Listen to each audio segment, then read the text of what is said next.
Hey, Hi guys. welcome. Hi, Vincenzo. Hello all. Hi, Joe. Welcome. Hi Joe. If you did so. Many people popping up. Hey everyone. Hi, Dan. Welcome. Hello, hello. Let's wait a couple of minutes for people to drop in. I want to be in Amsterdam. That looks like a nice center. We only have snow here in Ithaca. I see. Well, I envy you. How much snow do you have? I think we'll only get a dusting. A few inches, perhaps. A few centimeters.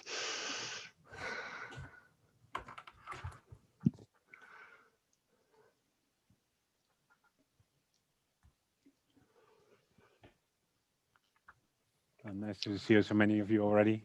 So wait a minute or two for I most see people to arrive. Janine. Janine, are you in Rochester? Are you in New York? Yes, I'm home. Are you also having snow today? No, nothing. Actually, we've had very little snow so far this winter. Yeah, I see your window is pretty wide.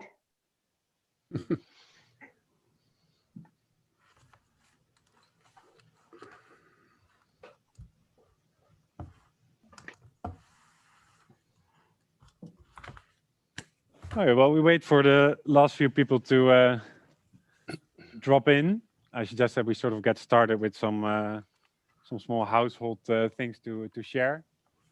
First of all, well, welcome everyone. It's amazing to see such a great enthusiasm for the topic. When we sent out the invitation, Maarten, Pieter, Schinkel, and I, we were hoping that there was such a positive response, but we were still quite surprised with how many people were engaged in the topic and willing to participate and eager to dial in.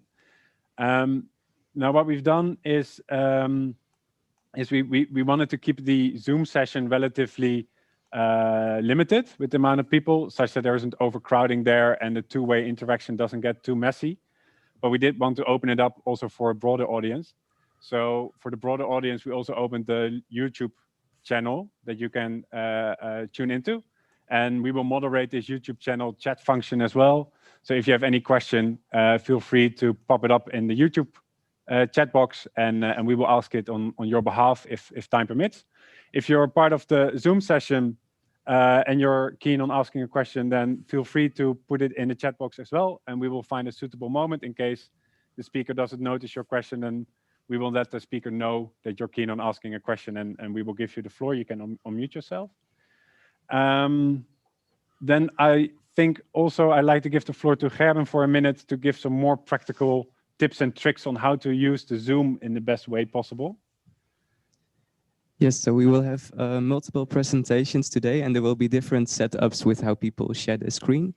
But I'm sure you're all familiar with the pin video in the top right corner of a video. So when there is a speaker, for example, here from the studio or speaking from at home, you can click pin video. And when the speaker is sharing the screen, then you can also go to the view options at the top of the screen. And then at the bottom, you should be seeing an option called side-by-side mode. And that should give you an option to make the slides and the speaker appear bigger or smaller. And in the top right corner of the screen is also the view options. And then you can go to view speaker mode. So you will also always see the person who is speaking in the biggest screen. And if you have any questions about these options, I am sitting backstage. I'm called the moderator, so you can send any questions to that person. Thanks, Aaron. Okay. So I suggest that we get started. So we have a jam-packed program for you to go through. Oh, let's put this in. As said, there was a lot of popularity on this topic. I'll use these ones.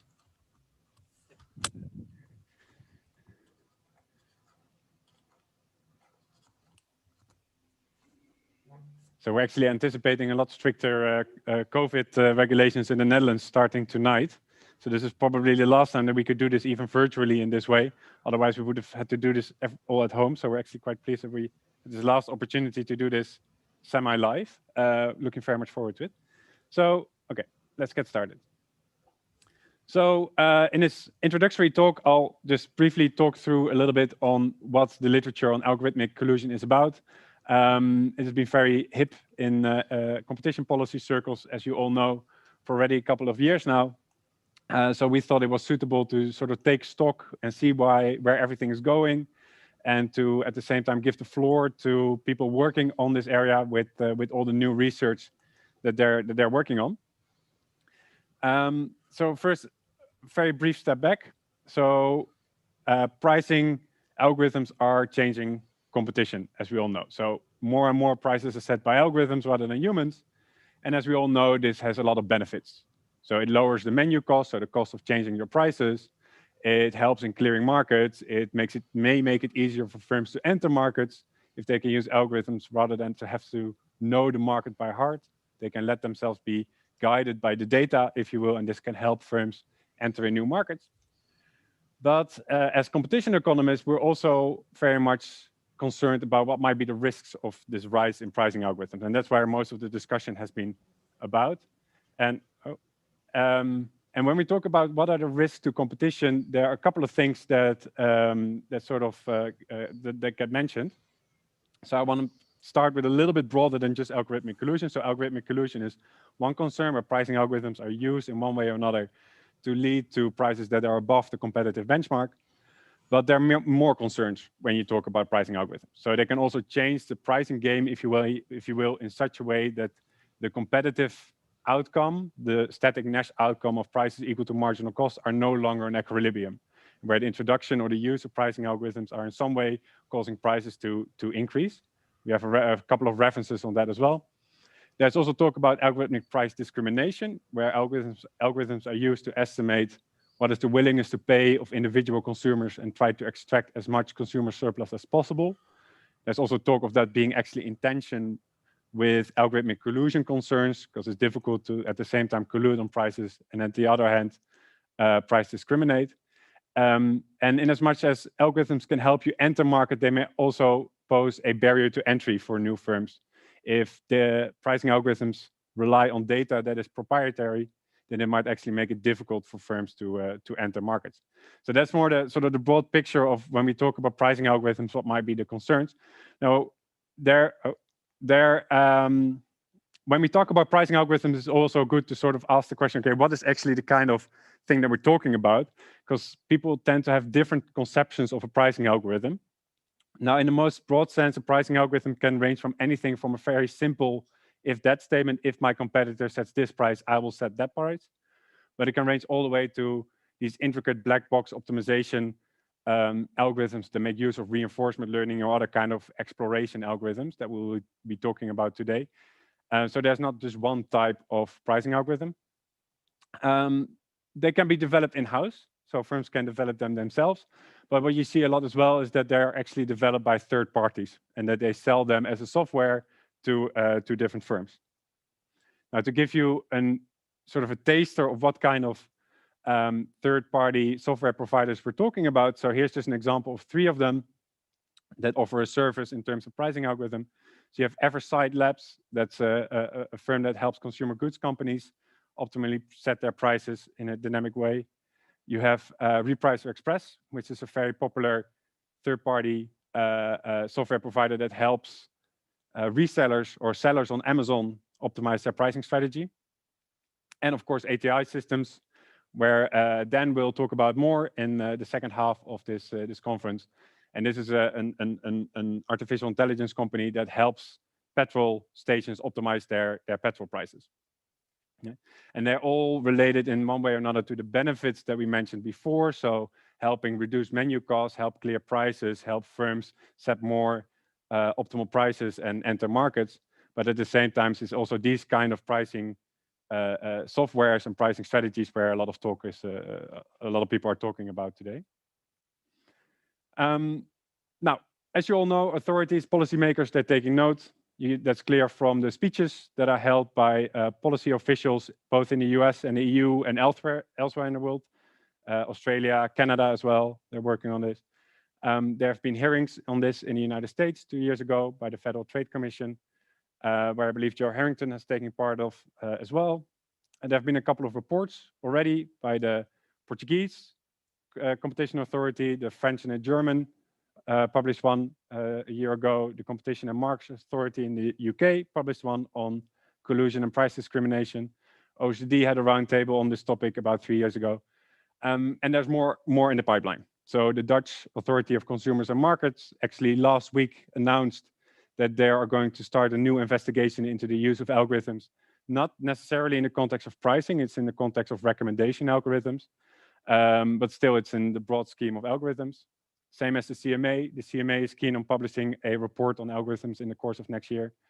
And of course, DG Competition, the European Commission, has announced plans to start a new competition tool, sort of a market investigation tool, where in the press release they already mentioned that some form of tacit collusion through algorithms or through technology might be a suitable topic for them to investigate.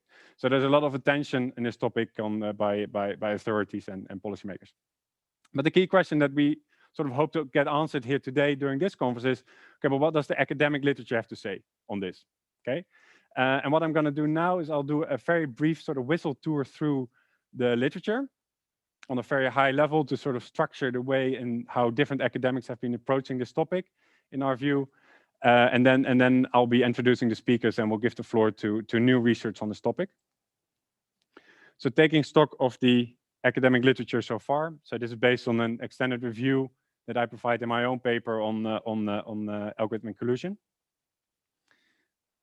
So I'm going to divide, so there are different ways on looking at how algorithms are used in pricing strategies and how they might affect competition. So the way that I approach this in my literature review here is I divide it into 4 different strands, if you will.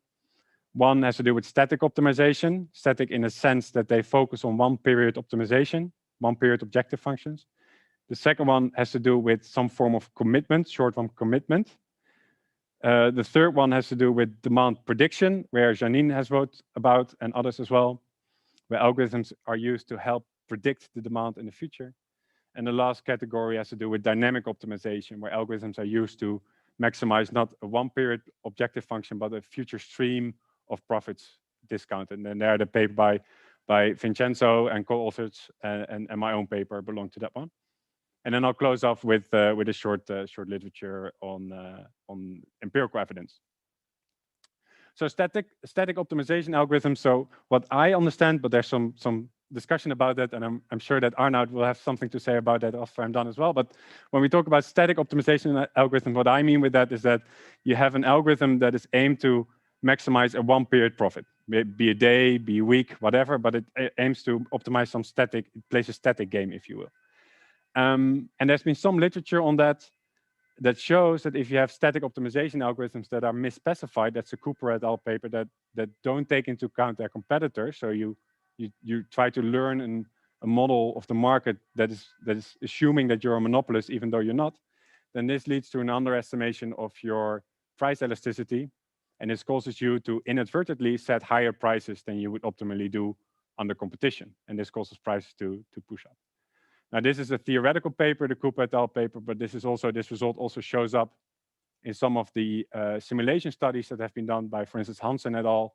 And a couple of years earlier by Hack, Norman, and Uschler, that get to similar results where the static optimization algorithms, if they're in some way misspecified, they can actually lead to higher prices.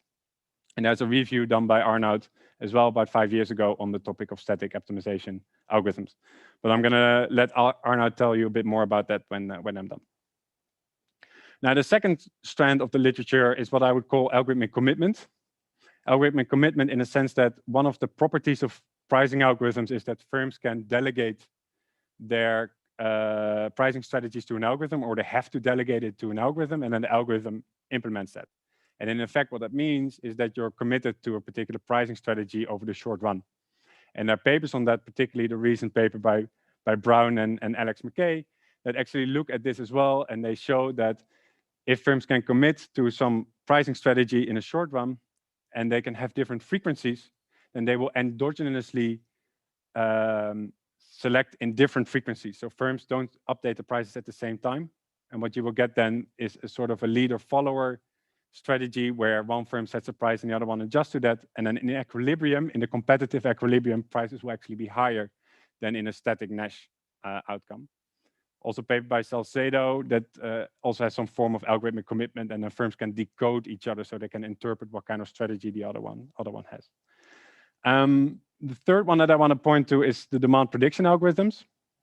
This is the strand of the literature that goes into the argument that machine learning and artificial intelligence is used to better predict future events, such as demand development.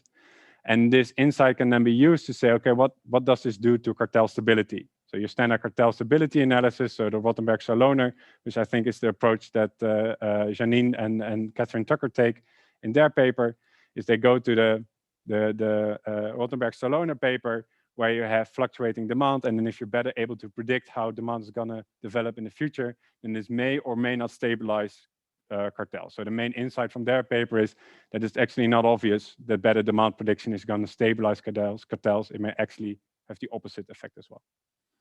In the O'Connor and Wilson paper, they come to similar outcomes in the Green and Porter framework, where demand is not perfectly observed.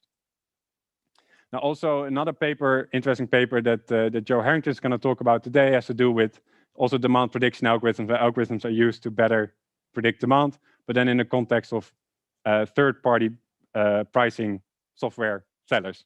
So agents that develop better demand prediction algorithms, and then they sell these services to firms.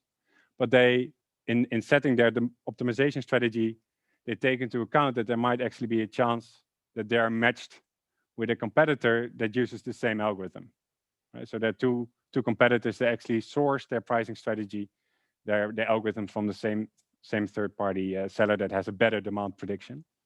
And by the fact that it takes this into account, what Joe Harrington shows is that this can actually push prices up, and this already occurs when only one of the firms in the market adopts this third-party seller.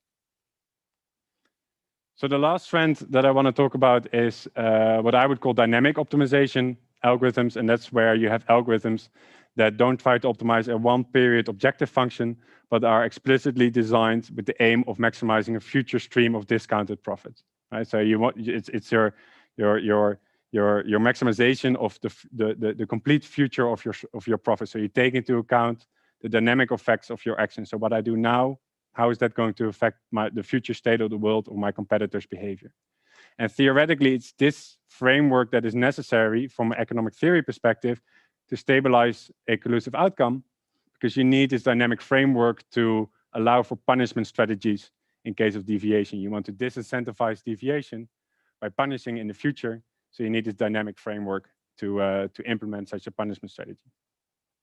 Now, there's, of course, a paper by Vincenzo De Nicolo and co-authors, so the Calvano paper from 2020, published in AER now, that show that Q-learning, so one of the foundational algorithms, they lead to collusive outcomes in a very standard simultaneous move environment. So firms, they set prices at exactly the same time. And I have my own paper that uses also Q-learning, but then in a setting where firms set prices in turn. Where my argument is that it's not obvious that competing firms would set prices at exactly the same time, or even as if they set at the same time, but there always is some form of asymmetry in updating the prices, so you can observe your competitive price before you update yours. And what I find here is that in a staggered pricing game, so the sequential game, you also find cartels or collusive prices. But if you increase the amount of prices that firms can pick, then what I observe is that they actually also coordinate more and more on these edgeward cycles, where they start off high and then they gradually undercut. But what they've learned is that when prices are relatively low, they shoot up again in price, and then it resets its gradual downward spiral. And this actually pushes up average prices above the Markov perfect static equilibrium. And there are more papers that build on this. So there's the paper by Xavier Lambin, who's here. So welcome, Xavier, that apply this framework to a market that is motivated by energy markets, where demand can also be stored for a certain period of time. And there's, of course, also the paper by Justin Johnson that's presented later today that discusses in the context of platforms, where platforms might adopt certain demand steering strategies to help prevent these algorithmic collusion cases to occur. Now, finally, to close off, there's very limited empirical literature on this. So a lot of this is either theoretical or based on simulation studies. There's a paper by Brown and McKay that I mentioned earlier that does show retail price data, high frequency retail price data that is consistent with their model. And there's of course a paper by Dan Ershoff, who's here presenting later today, with co-authors that show that the adoption of pricing algorithms in the gasoline sector in Germany pushes prices up in markets where there was previously competition. So that's sort of a whistle tour of the academic literature so far. There's a lot that is not included here. I can refer you to my paper as well as other papers that discuss it. I think this is sort of the overview of the different strands of the literature so far. Now, the good thing is for us as academics is we're not out of work. There are a lot of open questions. There's still a lot to do. Questions like how might pricing algorithms be designed in practice to collude? So I'll give the floor in a minute to Arnoud and his colleagues to talk a little bit about that. Which mechanisms could disrupt autonomous algorithmic collusion? So Justin Johnson will talk a little bit about that. What empirical evidence is there? So we have Dan Ershoff talking about that. And what role may common third-party software providers play in this context? So the paper by Joe Harrington goes into that, and many, many other topics. So I think we have a lot to discuss today. I'm looking very much forward to the conference and to all the contributions. So the last thing that I wanted to note. So here you see the program. So in a minute, I'll give the floor to Arnoud to give an introduction on what has been done on this topic by the University of Amsterdam. Then we have two presentations by Janusz and Thomas, who are actually here physically, so they'll be presenting physically as well. And then we have a short screen break, and then Justin and Dan will take over. And after a short screen break after that, we'll close off with a presentation by Joe and by Vincenzo. So that's all that I wanted to say in terms of introduction. Is there anyone that already wants to comment on this at this stage? So as I said before, if you have any questions whatsoever, then you can put it in the chat and I'm happy to give you the floor. Otherwise, I suggest that we continue and give the floor to Arnoud. Okay. So just to introduce Arnoud real quick. So Arnoud is an associate professor at the Department of Mathematics at the University of Amsterdam and also affiliated at the Amsterdam Business School, also part of my PhD committee. So I'm very pleased that he's willing to present some of his work here. His research interest is in pricing, assortment optimization problems, and incomplete information. He wrote his PhD in 2013, defended it at the Free University of Amsterdam, where the PhD dissertation was titled Dynamic Pricing and Learning, so very relevant for today's topic. And Arnoud has already published in numerous papers on this topic in different journals, so economic journals, but also operations research journals. So Arnoud, if you're ready, then the floor is yours. Yes, thank you. Can you hear me? Yes. Okay, thanks. So thanks, Timo, for the introduction, and also many thanks to you and Maarten Pieter for organizing this event. I think it's a great opportunity to interact with people from different disciplines about this relevant topic and interesting topic. So many thanks for all the effort you put into this, organizing this event. Yeah, so as Timo already highlighted, there's quite some literature on algorithmic collusion. There's empirical work. There is much work from a legal perspective. And another important strand of the literature concerns simulation studies. So these are studies that use computer simulations to learn how price algorithms perform when they play against each other. So here's a list of some representative papers in this theme. Now, it's interesting to note that we may believe that algorithmic collusion is a rather new topic, but actually this research already started in the 1970s. By the papers by Alan Kerman. Now, what I want to do, I want to highlight some insights and lessons from the work of Alan Kerman and subsequent work that basically motivates the two next talk today.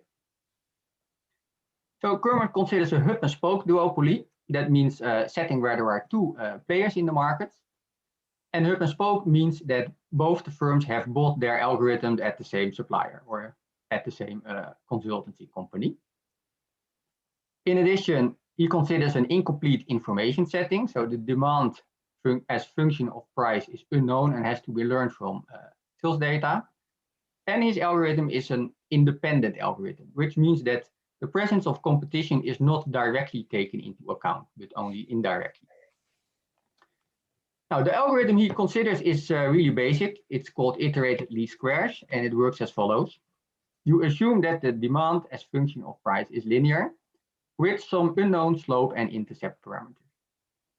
Now, at each decision moment, what you do, you just fit a line in your sales data. So you estimate the slope and intercept using just ordinary least squares.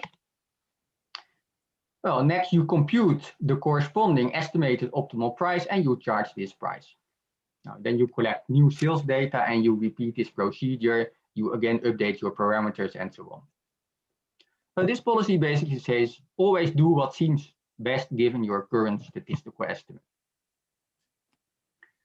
How does this algorithm perform when it plays against itself? This question was considered by Kerman and also by the more recent paper by Cooper and co-authors in 2015. Well, as Timo already mentioned, it turns out that indeed, with some probability, the limiting prices are supra-competitive, are higher than what you would get under inertia equilibrium. However, it's also the case that with some probability, the limiting prices are sub-competitive or lower than what you would get under inertia equilibrium. And it can be both for both firms higher or lower, or from one firm higher or lower than under the inertia equilibrium. There's just one instance that will happen, and a priori you don't know which realization of history will actually happen. Now, in fact, things are worse, because if the competitor would keep his price fixed, so then you're basically in a monopolist setting from the algorithm's point of view, this algorithm does not even converge to the optimal price. And the reason is, yeah, in the 1970s, so when Kerman started doing this work, it was not that well known that when you want to learn an optimal price, you need to experiment. So if you don't experiment, but if you always do what seems best, that's just too short-sighted, that's too myopic. Then you don't learn. If you want to learn the optimal price, you need to experiment with your prices. Now, what you can do, you can fix this policy by adding proper price experiments, and then indeed, in a fixed environment, the algorithm will learn the true optimal price with probability 1. Now, what is interesting is that what then also happens is that the collusion in the self-play disappears. If this properly tuned modified version of this algorithm then plays against itself, there is no collusion and prices simply converge to the Nash equilibrium, although the model is misspecified because this algorithm does not take the competitor into account. Now, what should we make of this? Well, to draw some insights, it helps to consider two classes of algorithms, consistent and inconsistent. So a consistent algorithm is an algorithm that if my competitor price stabilizes or converges at some price, then my price will also stabilize or converge at the best possible response to what the competitor is doing. Now, this clearly is a desirable property of a price algorithm. Now, this policy studied by Kerman is not consistent, and indeed it may lead to collusion or to supra-competitive prices. However, it may also lead to sub-competitive prices, and there's simply no guarantee on the revenue that you will get. So yes, on the one hand, you can get collusion, if you can call it that, with this type of independent algorithm, but it's quite risky for the firm, because you don't know if it actually will be profitable. On the other hand, there are consistent independent algorithms. They have a performance guarantee, and they do not lead to collusion if they play against themselves. And actually, that's quite intuitive, because consistency means that if your competitor price stabilizes, then my price will also stabilize at the best response. But if this also applies to my opponent, then we both will stabilize at the best response to each other's price, which by definition is a competitive equilibrium. So these insights from this stream of work by Kerman and by Cooper et al. Suggest that the danger of collusion by independent algorithms is limited, in the sense that it is, it is possible, but there is a price, there is a risk that the firm pace, basically. And the risk is that you end up in an equilibrium price that is worse than the Nash equilibrium. Okay, so that is positive from the perspective of the consumer and from the perspective of a regulator. But that also, of course, motivates our main research question. Can we design more clever algorithms that do better? Where better, of course, depends on your perspective, but that are better at achieving collusion. Now, that's the main research question, I think, in our research line. And that is also the main topic in the two next talks. So the first talk is by Janus. He's a postdoc at the UvA. And he will present precisely about this question. Can we construct an algorithm that learns to collude, not just with some positive probability? No, we want a guarantee with probability 1. If you play against a copy of the algorithm, you just learn to collude with probability 1. But also, if you play against an algorithm that is completely something else, then you also want to do well. Because you can imagine, suppose you have an algorithm and that just says, well, charge an extremely high price. Well, then perhaps it can be with some probability that if your opponent does the same, that will be better for both of you. But yeah, if you play against a true competitor, that will be a very bad strategy. So this second issue is, from a practical perspective, really important to take into account when you design algorithmic collusion. You should ensure and check that also against a true competitor, you have a good performance. Now, that's the topic of the first talk. And the second talk is by Thomas Loods. He is a second-year PhD student at the UvA. He will also focus on two questions. The first question is the following. Yeah, so if you collude, if you form a cartel instead of pricing at the Nash equilibrium, then there is some surplus. Now, joint profit maximization, so acting as if you are a monopolist, is one way to divide the surplus, but there may be alternative notions of collusion that are more stable. So that's investigated in this talk. And the second is about demand observations. So if you want an algorithm that learns to collude, then you need to learn something from data. Now, a problem is that usually prices are public, but demand realizations are not always public. Sometimes they are, or sometimes they can be inferred from publicly available data, and that helps a lot. But there may also be settings where this is more problematic. So the second problem, the second topic in this talk will be a way to overcome this challenge. Now, scientific progress, of course, comes in small steps. So there are many other obvious extensions that we want to make. But I think we will present that at the next year's edition of this conference. So this is all I wanted to say as an introduction. Perhaps if there is a quick question, we can do that, and otherwise I will give the word back to Timo. Thanks a lot, Arnold. Thanks already for suggesting in next year's edition. I'm enthusiastic about that idea as well. Is there anyone that likes to ask a question already at this stage? Anyone at the Zoom meeting, feel free to unmute yourself if you have a question. Yes, I have a question that I put into chat. Can you hear me? Yes, go ahead. Okay. Well, Arnaud, your convergence on a best response certainly makes sense, but your discussion presumed to be convergence on a price, and since this is a repeated setting, then raise the question: should a best response be with regards to a pricing rule, and then that would lead to a very different answer with regards to the prospects for collusion. Yeah. So when I talk about, if I understand your. So when I talk about consistency, I mean that if the opponent converges to some price, whatever it is, that price that his limiting price may also depend on my algorithm, but preferably I want to converge to a best response, whatever it is, even when his limiting price may depend on what I do. So in this sense, it's not just, it's not completely uncoupled. Yeah, but my point is that why necessarily should be a converge on a best response with respect to a price as opposed to a pricing rule, since this is not a static situation. This is a dynamic situation. And in fact, this is exactly what, the work of Timo and Vincenzo and his co-authors kind of make the point of. That yes, it's convergence, but as regards to pricing rules.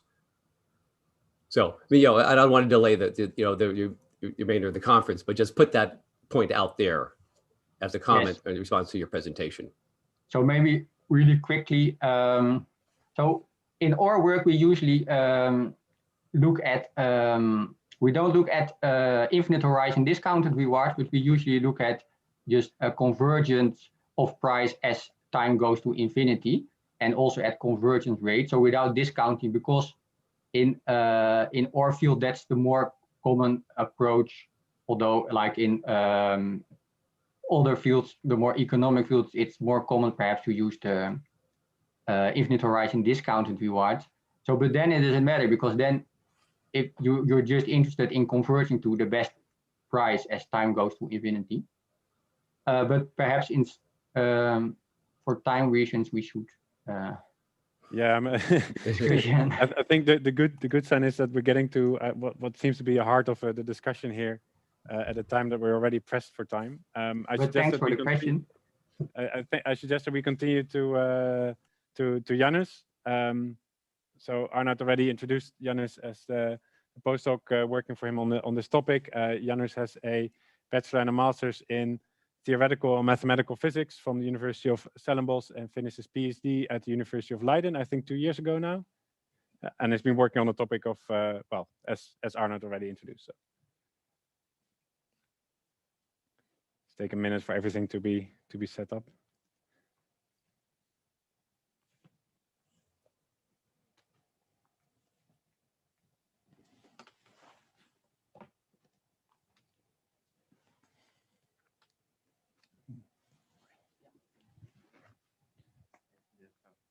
Yes. So I hope I'm audible. Is this microphone on? Okay. Mag je jouw microfoon even zien? Nice. Kan je even testen? Test. Yeah. Yes. That's. Okay. Yes. Thank you very much to Timo and Maarten Pieter for organizing this, and also for inviting me. I've only been working on this topic for quite a short time, and as Timo mentioned, my background is more in theoretical physics and mathematics. So indeed, these issues that Joseph Harrington raises are issues I'm not very fluent in. So I'm really coming from Arnoud's corner, and we are looking at the issue of convergence of prices really when using some pricing algorithm in a duopoly. I was at the business school until the end of November, and then I've now moved to the Dutch Institute for Emergent Phenomenon, also at the University of Amsterdam. So with that, I think we can begin. The motivation for us was also in discussion with Timo and Maarten Pieter. And we were made aware of this debate that I think most of you are very well aware of. I'll just give a quick overview of my perspective on this. As I see it, you have some people who are what you might call the prophets of algorithmic illusion. They're concerned that this might cause a loss of consumer welfare if algorithmic illusion becomes very widespread. Also, it's very difficult to detect, which is why there is so little empirical evidence at this stage, although we'll hear about some very exciting evidence that was recently found. And the last issue is, of course, the question of whether this would be legal or not. And in this camp, it is suggested that the legislation is not sufficient for tackling the dangers that algorithmic illusion presents. On the other side, you have skeptics who say that in a realistic market setting, algorithmic illusion seems very unlikely. They indeed point to this lack of empirical evidence and also theoretical evidence. And some even claim that the state of the legislation is sufficient for dealing with these issues. And what our goal here is to add a little bit of theoretical evidence to this debate, and focusing indeed on as Timo classified it, the static setting by analyzing an algorithm mathematically and showing that it does collude with probability 1. Just to pick out one of the works that was previously done as a contrast to what we're doing, we look at the Q-learning algorithm. Well, we don't look at the Q-learning algorithm, but Timo looked at the Q-learning algorithm as well as some other people. And as I understand it, basically what's happening here is you discretize some prices, you keep track of how they perform in time, and then you change the probability of charging certain prices based on the performance. But the previous work has found that you always have to complement the algorithm with some additional reward and punishment scheme or something more sophisticated in order to obtain optimal behavior in a collusive sense.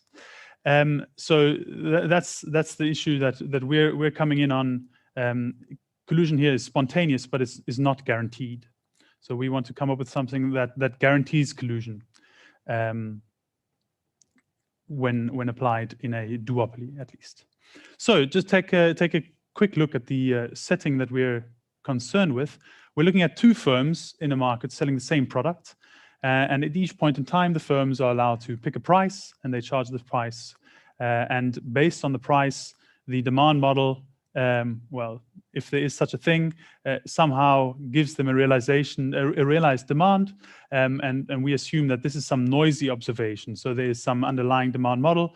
You see a noisy observation, but there is some average demand that should you charge that same price over and over again, you should converge to this average demand. But this average demand is also not known by the firm, so this must be learned. Basically, the goal of the firms is to charge prices that maximize their individual revenue. And we set marginal cost to 0. So in this case, the individual revenue is just the price times their individual demand. Okay, so how do we define collusion in the setting? Well, basically anything that is above the competitive price. And there are various notions of what that might be, and we'll hear about a more sophisticated notion later on. But for now, let's say that a competitive price is the one that maximizes the individual revenues. So each firm is pricing in such a way to solve this differential equation over here. And the option that we've started with is to say that the collusive equilibrium will be one where the firms set their prices in such a way as to optimize their joint revenue. So here we see that instead of maximizing the individual revenue only, you're maximizing the sum of your revenue and the revenue of your opponent. Okay. And what would a learning algorithm be in this setting? Well, it's some policy, you might say, that takes as input the prices that you've seen in the past, the prices you and your competitor have set in the past, as well as the corresponding demand realizations. And then another part of the input is the objective function, so the thing that you would like to maximize.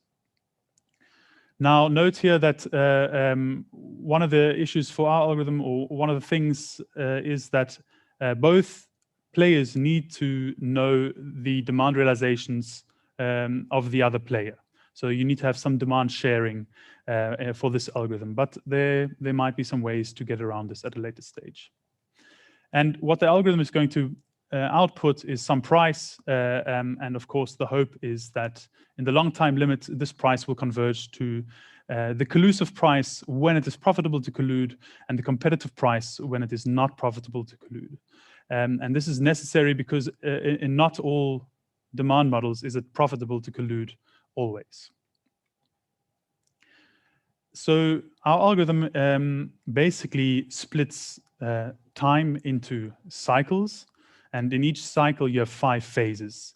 And you start off by running a sub-algorithm that's going to converge to the collusive price. So it's a sub-algorithm that's trying to maximize this joint revenue in the first phase. In the second phase, you want to charge the best price that you've approximated from phase 1 and get a good approximation of your revenue at that price.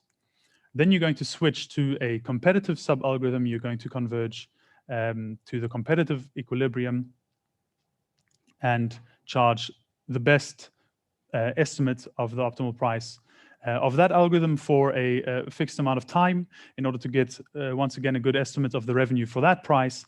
And then in the last phase, you're going to compare the performance of these two algorithms, and you're going to run the algorithm that performed the best, basically. And basically what we do is we increase the length of these cycles as well as the length of the phases, but in such a way so that phase 5 starts to dominate in time, in the long time limit. So phase 5 increases quicker than the rest of the phases. So if you should make the correct decision in the long time limit, then you would expect to charge the optimal price with high probability. So let's take a look at the sub-algorithms. They're based on very old stochastic approximation algorithms. And basically what you do is you start off with some approximation of the optimal price, and you're going to perturb around this price. You're going to experiment, as Arnaud mentioned before. You're going to take a step in a random direction. So this omega is randomizing that direction. You take the step in, and you have some step size CT. Then you go in the opposite direction. At both prices, you get an estimate of the revenue, and based on this, you can get an approximation of the gradient of the revenue at that price. And then you take a step uphill, and the step size that you take has some other sequence AT. And of course, AT and CT are going to slowly go to 0. So that in the long time limit, you're not experimenting too much anymore. And then what you do is you repeat this over and over again. To optimize this algorithm, we have chosen CT to grow like t to the -1/4, and AT to grow like 1 over t.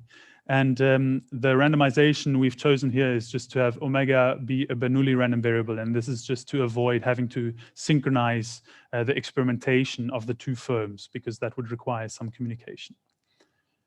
So how could you think about this algorithm in a more intuitive way? You can basically think about a blind mountain climber.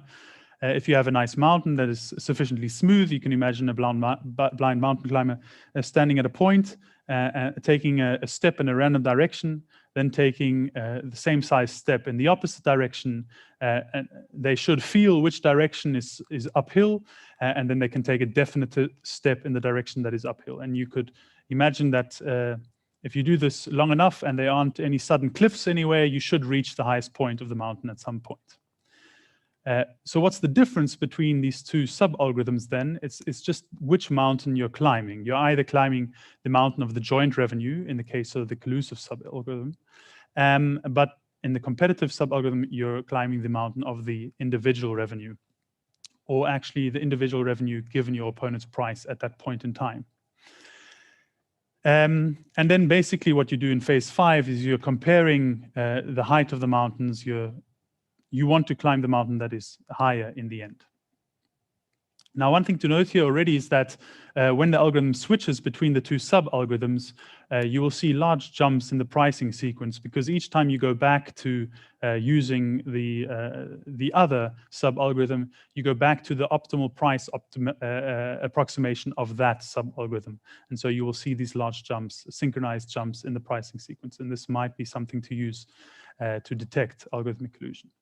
In the pricing literature, if you want to evaluate the performance of an algorithm, you typically make use of the notion of regret.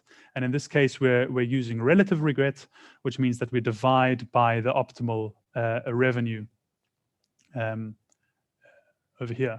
And what we're looking at here is the expected value of the revenue at the optimal price. And from that, we subtract the revenue at the price you actually charged in time. So if your algorithm is doing well, this regret is going to converge to 0 in the long time limit, and that's because we're dividing by t over here. So we want this to grow sublinearly in t. We have two main results, and they are exactly the results that Arnaud mentioned, the questions Arnaud mentioned in the beginning. The first is that if both players are making use of this composite SPSA algorithm, then they will converge to the optimal price with probability 1. And the optimal price is as shown before, the collusive price when it is profitable to collude, and the competitive price when it is not profitable to collude. This means that the relative regret is going to converge to 0 as t grows large, and we find that speed of convergence to be t to the minus 1/5. This minus 1/5 is an artifact of the structure of the algorithm. It might be improved upon by using some smart algorithms for the sub-algorithms, but the goal here is not really to optimize this rate, but to show that this convergence is with probability 1, really. And the next result is that if this algorithm should play against an opponent that behaves according to some reaction function, for example, then you will converge with probability 1 to the best response to that reaction function, and that also with probability 1. And again, we see that the regret converges to 0 in the long time limit. This sort of guarantee might make it more probable that such algorithms are implemented in practice. And we also believe that there is a certain robustness to these algorithms. Of course, if you want to prove results mathematically, you need to restrict yourself to some settings, but there are some highly sophisticated stochastic approximation algorithms that might be applied in more realistic settings. So here we have a simulation of this algorithm. So we have the blue line representing the prices of player 1 and the yellow line representing the prices of player 2. And we see exactly these large synchronized jumps in the pricing sequence. What we also see very nicely is the periods in which you are approximating the revenue by charging a fixed price. Here we don't see the lengthening of the cycle so much, but if we take a look at a longer simulation of the algorithm, we see that slowly the distance between these large synchronized jumps becomes larger and larger, and this is the lengthening of the cycles. We also see that in this case it's profitable to collude, and the algorithm starts to make the correct decision more and more frequently as time grows.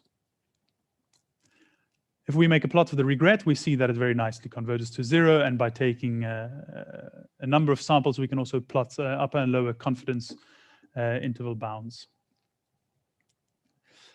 So a question one might ask is this demand sharing really happening in real life? We looked a bit online and we found a couple of examples where very, very detailed inventory is given to the consumers, and that seems really strange to tell the consumer that there are exactly this number of magnets left. Here the number is 26,781, and if you keep track of this number in time, you can of course derive the demand of your competitor. Another example here, a stationery store showing an inventory of 66, and here another showing an inventory of 9. So this is happening, not everywhere, but it's certainly starting to happen more and more. And this might be something that aids collusion. So one of the big questions is, of course, can algorithmic collusion be detected by looking at the pricing sequences or by looking at the code of the algorithms? From our work, we have a couple of ideas in this direction. The first I already mentioned, and that is that if the algorithm has this sub-algorithmic structure with this comparison, then you will see these synchronized jumps in the pricing sequence. And second, there is this necessity of sharing the demand data, and that facilitates collusion. So those can be some indicators that there might be some collusion happening in a market. The next thing that's very clear from this is that if you examine the code, it will be very clear that these algorithms are trying to collude because you are taking into account the opponent's revenue in your objective functions. You are explicitly trying to optimize the joint profit,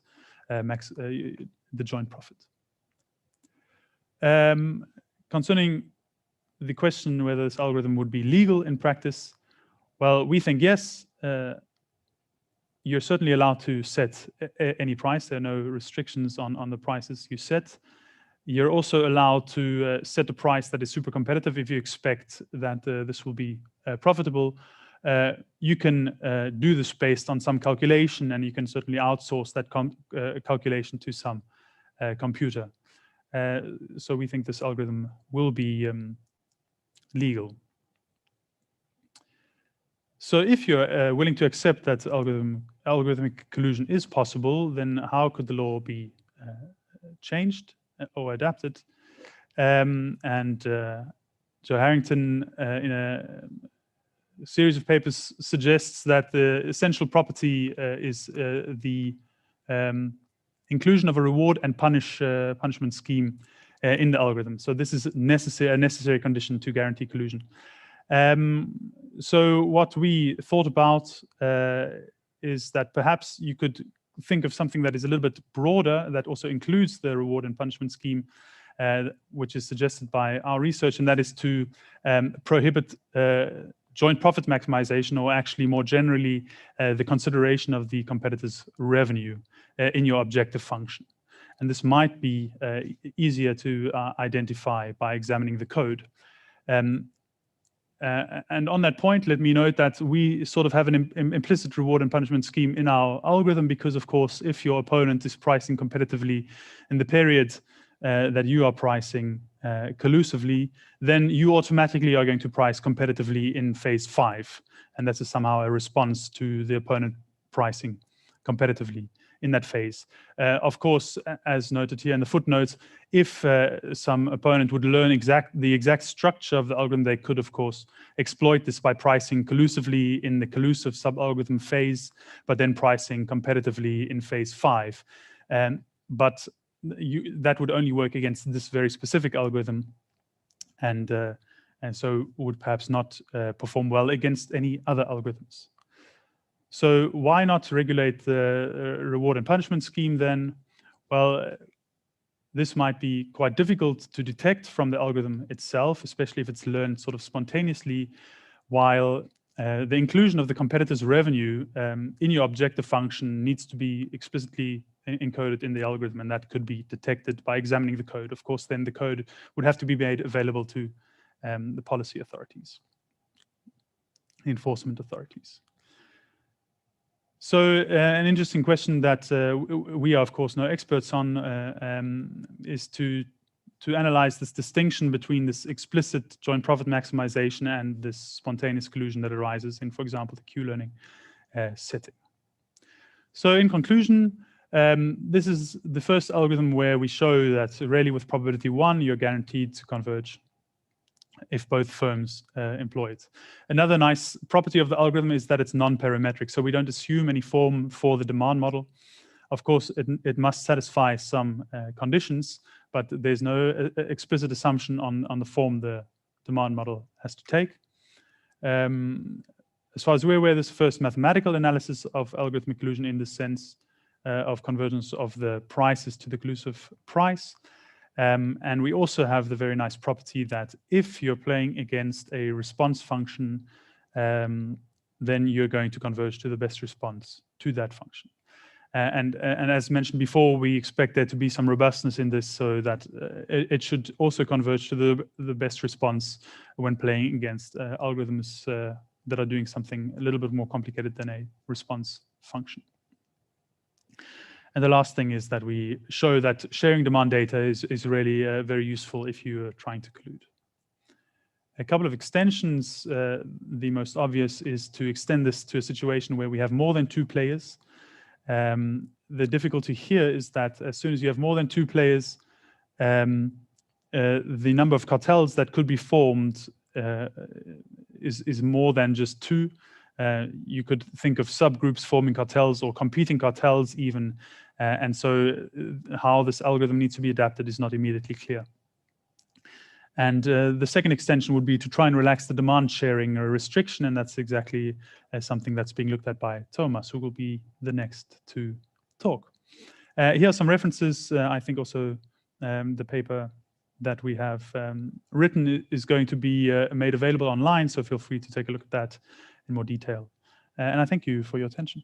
Thanks a lot. Extremely interesting. So I see a very relevant question from Jan Gutman. Could you unmute yourself and then feel free to ask the question directly?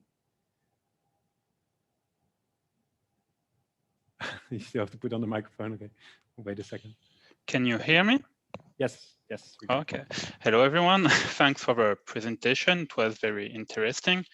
I'm Jan from the French Competition Authority, and I was wondering that we maybe could imagine a prohibition regarding the design of algorithm, that if the algorithm is playing against itself, it should not lead to a collusive equilibrium. And what do you think of it? Yeah, I think that's a very good idea. Although then you get into the details of what is itself, because so like I mentioned before, we expect there to be some robustness here. It might play also against an algorithm that is just slightly different, using a slightly different stochastic approximation algorithm, and so by definition is not the same algorithm. And in that situation, it might still learn to collude. So there might be some difficulties there, depending on what you or how you define what itself is in that sense. Itself may be the same software, but maybe different initial settings. Yeah. So certainly, then that would exclude this algorithm playing against really itself, indeed, with different initial conditions. But if, for example, you could imagine another algorithm with exactly the same structure, but just making use of a slightly better stochastic approximation algorithm, and that you would then allow that, and we probably expect that in that case you would also converge to the collusive equilibrium. Thanks for your answer. Thanks for the question, Jan. Is there anyone else that likes to ask another question? Real short one before we continue with Thomas. Okay, well, thank you very much, Janus. So one of the interesting things with Janus' presentation was that you had to observe the inventory of your competitors, and he gave some motivation for that. And as Janus already said, that the research that Thomas is looking at tries to relax that particular assumption. So just to introduce Thomas. So Thomas is a second-year PhD student with Arnoud at the Department of Mathematics at the University of Amsterdam. He also holds a bachelor and a master degree in mathematics as well. So if he's ready with his microphone, we'll set up the presentation as well. And I'm also happy to share that on YouTube we're with more than 50 viewers, and on Zoom we're with close to 30 people. So we're very thrilled with this attendance, virtual attendance. Probably one of the benefits perhaps that we can do these things virtual is that the attendance is very nice. If you're ready, Thomas, then go ahead. And if anyone has a question, then feel free to put them in the chat. All right. So am I audible? All right. So hello, everyone. It's nice to meet you. I've already been introduced extensively, so I think I'm just going to dive right into it. So there are two topics I want to discuss in my presentation. So I want to introduce a more stable collusive solution than joint profit maximization. As Janus already pointed out, joint profit maximization is not always mutually beneficial. So although this virtual joint profit pile is getting larger, individually, we may not benefit from it. So last time I checked, Apple and Android do not have a shared bank account. So they got to profit from it individually. And the second topic I want to discuss is that prices can transfer information. So we've established that communication is a very integral part about determining whether collusive conduct is illegal or not. My claim is that you don't even need to communicate that explicitly. Your prices actually themselves reveal information about the demand data that you have observed. So first, let's get our assumptions clear. So just like Janus, we also work with a duopoly, of course, keeping in mind that we may extend our results to more players, so oligopolies, where each firm sells exactly one product. And apart from Janus, here the products can be different. So firm one sells product one, firm two sells product two, and these products may be different. And we adopt the multinomial logic model, where each product has a certain attraction value, which, as the name suggests, reflects how attractive this product is. And this attraction value, we write Vj, which is the exponential of Aj minus Bj times Pj, where Pj is the price of this product. So this means we have two parameters per product, Aj and Bj, which are typically referred to as the intrinsic value and the price sensitivity. And there is no shame in using this model. The MNL model is used extensively in the literature. It has been studied extensively. And fun fact, it was introduced by a Nobel Prize winner, Daniel McFadden. But it is good to keep in mind that also the MNL model can be maybe generalized in the future to, say, the nested logic model, which is slightly more general and slightly more desirable maybe than the MNL model. But for now, we work with the MNL model. Under the MNL model, the customer that arrives sees the products, sees the prices, and he selects product J with probability Vj divided by the sum of the attraction values. And you may wonder where that 1 is coming from. That's the attraction value of the no purchase option. So, of course, the customer can also just choose to walk away. That's where the 1 comes from.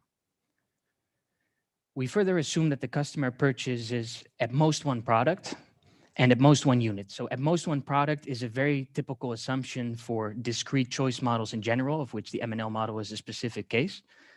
And we assume that he buys at most 1 unit because then the revenue function is very simple. It's simply the price of the function times the probability that the customer selects that product. And we also assume that costs are 0, which is important because I'm going to talk about profit and revenue interchangeably, which is justified because of this assumption. And really, we want to focus here on the competitive versus collusive dynamics, not so much on economic extraneous details. Okay, so now that it's clear what our setting is, let's look at this more stable collusive solution. So in my understanding, there are 2 common benchmarks that you will see in the literature. For the competitive setting, you typically see the Nash equilibrium, which Janus has already showed. It's your individual revenue. You try to maximize your revenue given the price of the other player. And in this Nash equilibrium, we both play the best response against each other simultaneously. Whereas in the collusive setting, typically what is proposed as the typical collusive benchmark is joint profit maximization. But as I already said, joint profit maximization may not always be mutually beneficial. So at least compared to the Nash equilibrium. So let's check an example. So we have 4 parameters here. The A1 and A2 were our intrinsic values. The B1 and B2 were our price sensitivities.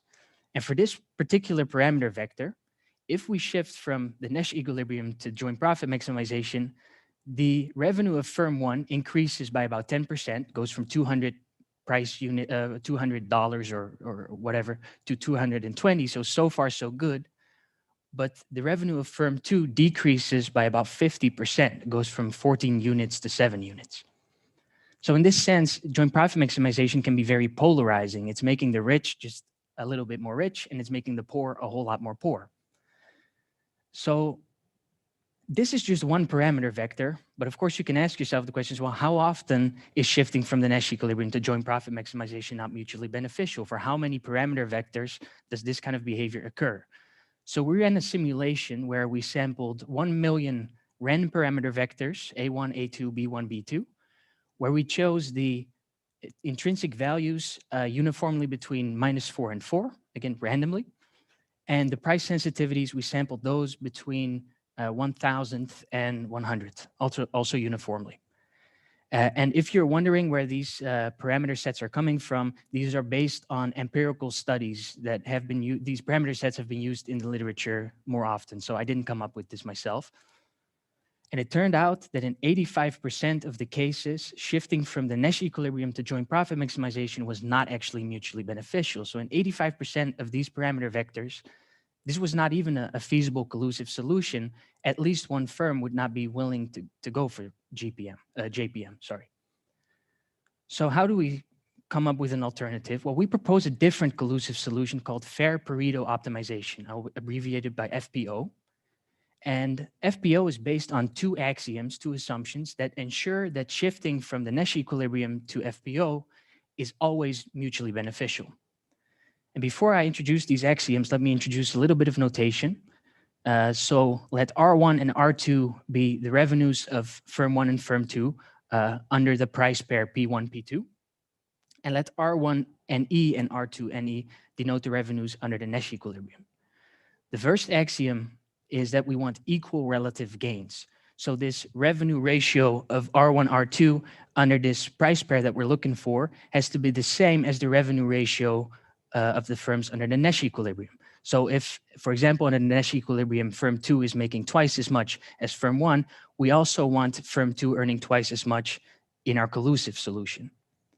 And our second axiom is Pareto optimality, which means that a price pair P1, P2 is Pareto optimal if the use of any other price pair would lead to the revenue of firm 1 decreasing or the revenue of firm 2 decreasing. So Pareto optimality in a certain sense is maximizing mutual benefit.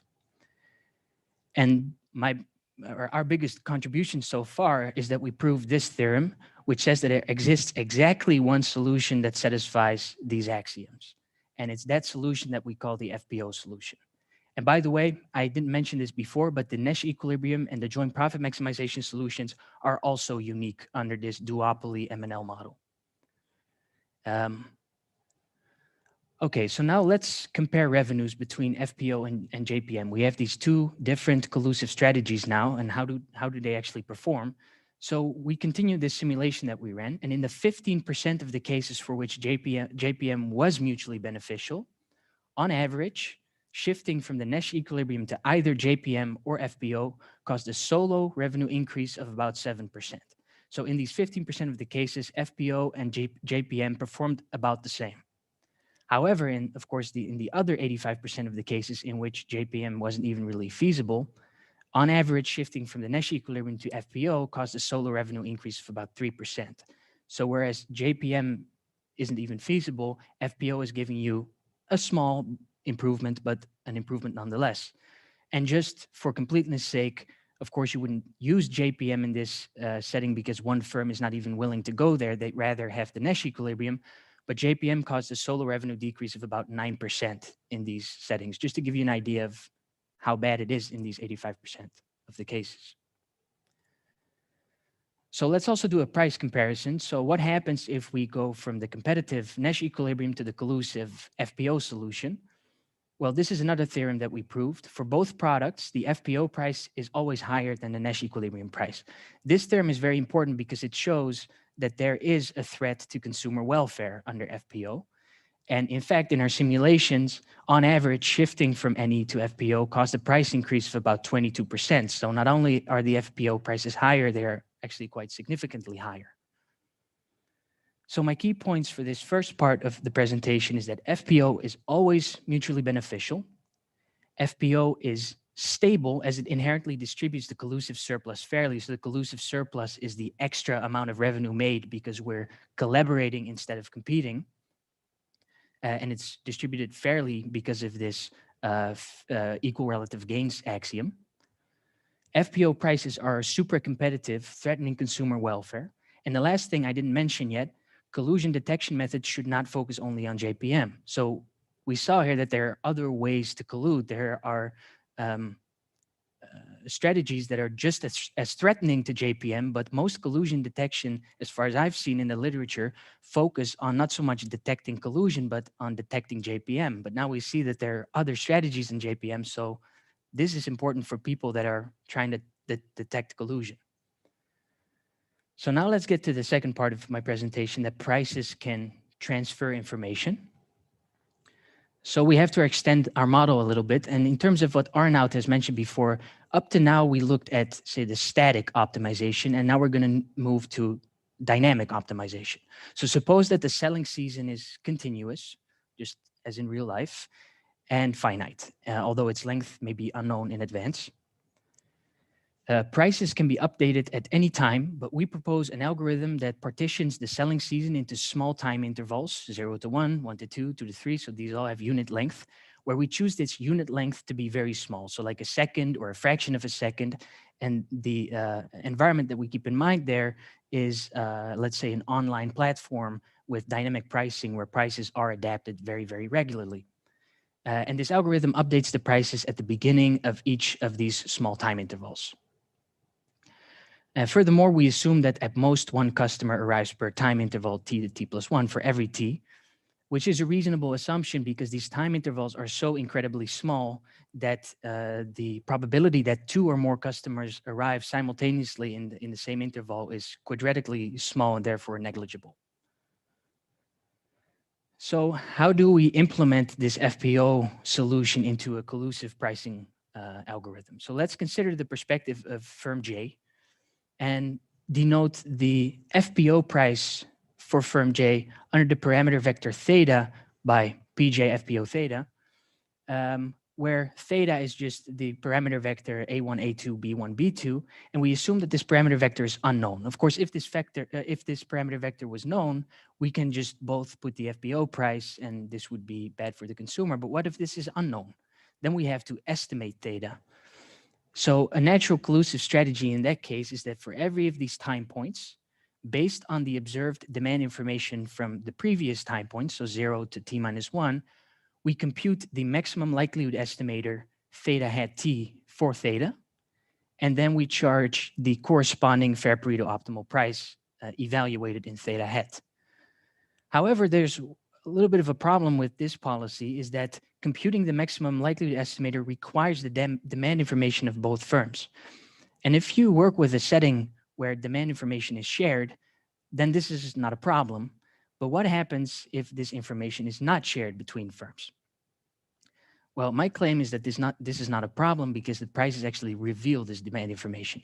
You do not need to share this explicitly.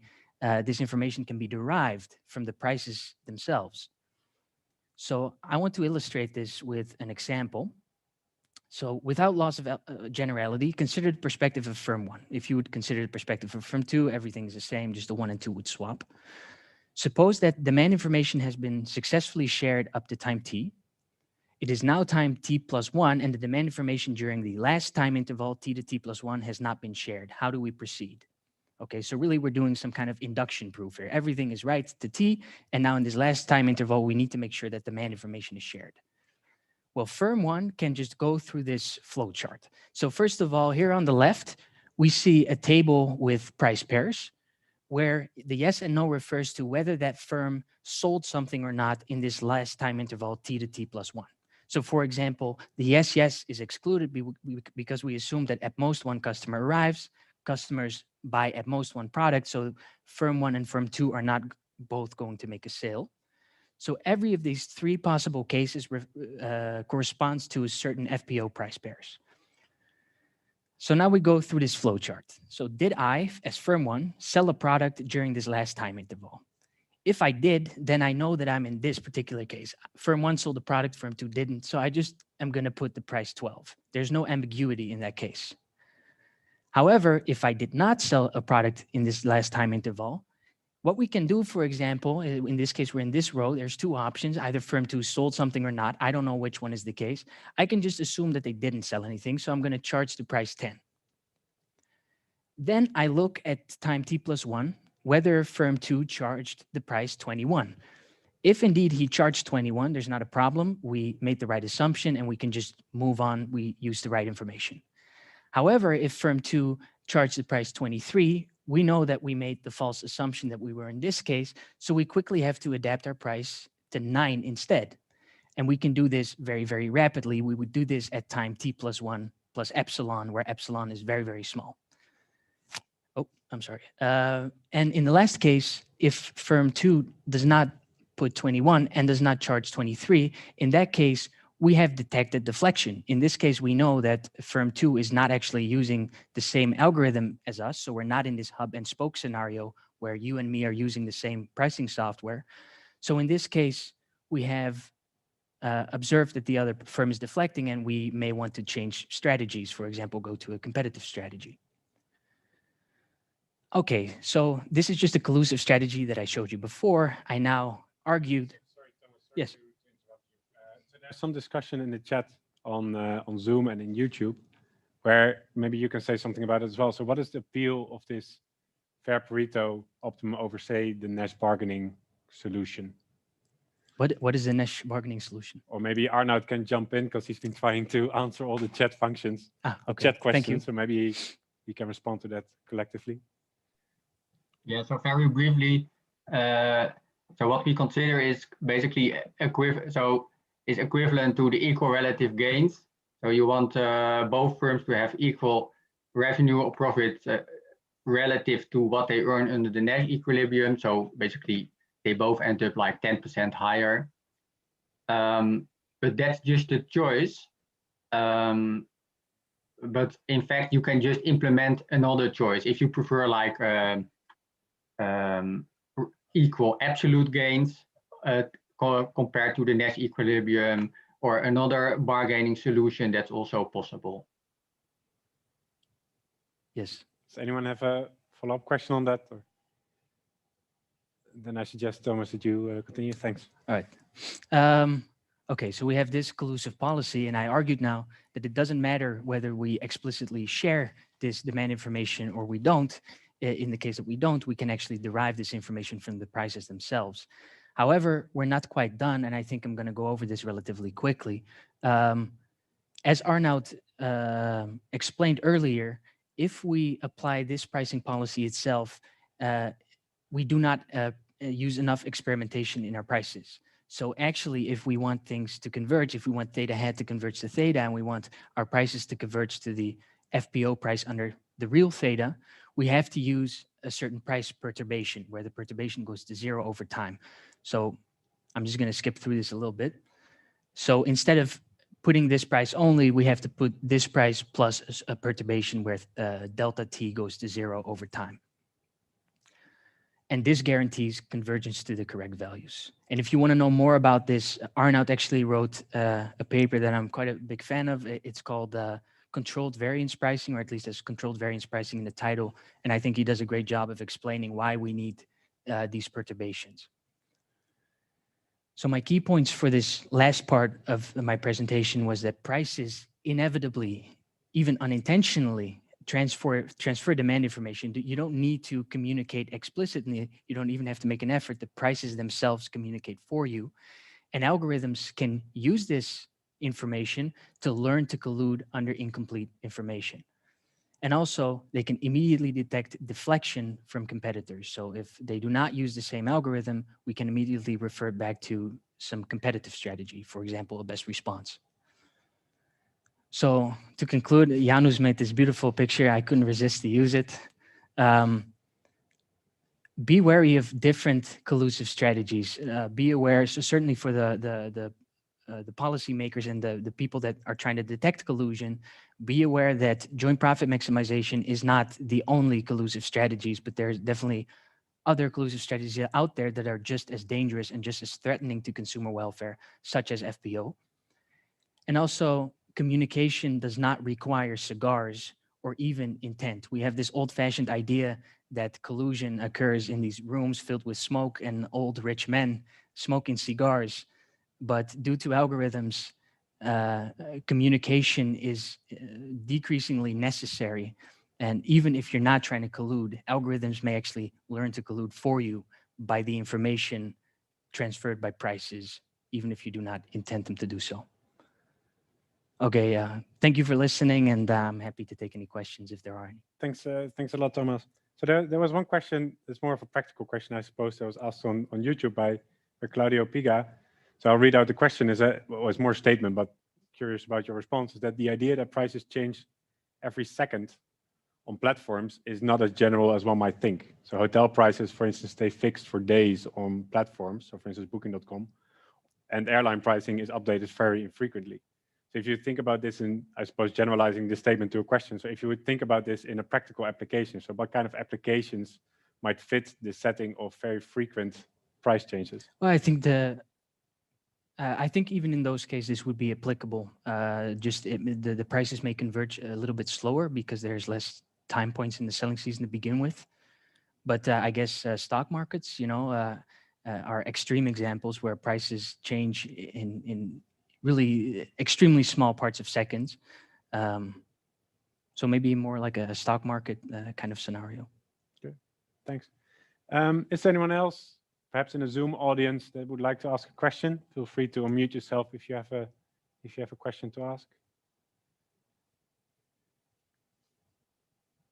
So there was already some discussion on the Zoom chat. So Arnoud has been very active there.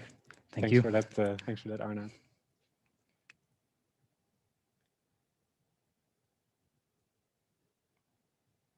Okay, so if there are no questions, then I suggest we have an early screen break. And then when we come back, we'll continue with Justin Johnson talking about the use of algorithms on platforms and what platforms might do to prevent algorithmic collusion from occurring. I suggest we have a, well, let's stick to the program because other people might join in specifically for this session. So we'll continue again in 15 minutes at 20 to the hour.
Hi, Justin, can we check the sound with you? Can you hear me? Yeah, sure. Perfect. Can we check my screen to be sure the share is working? Yeah, you can share it already if you want. Is that good? Yeah. Seems to work.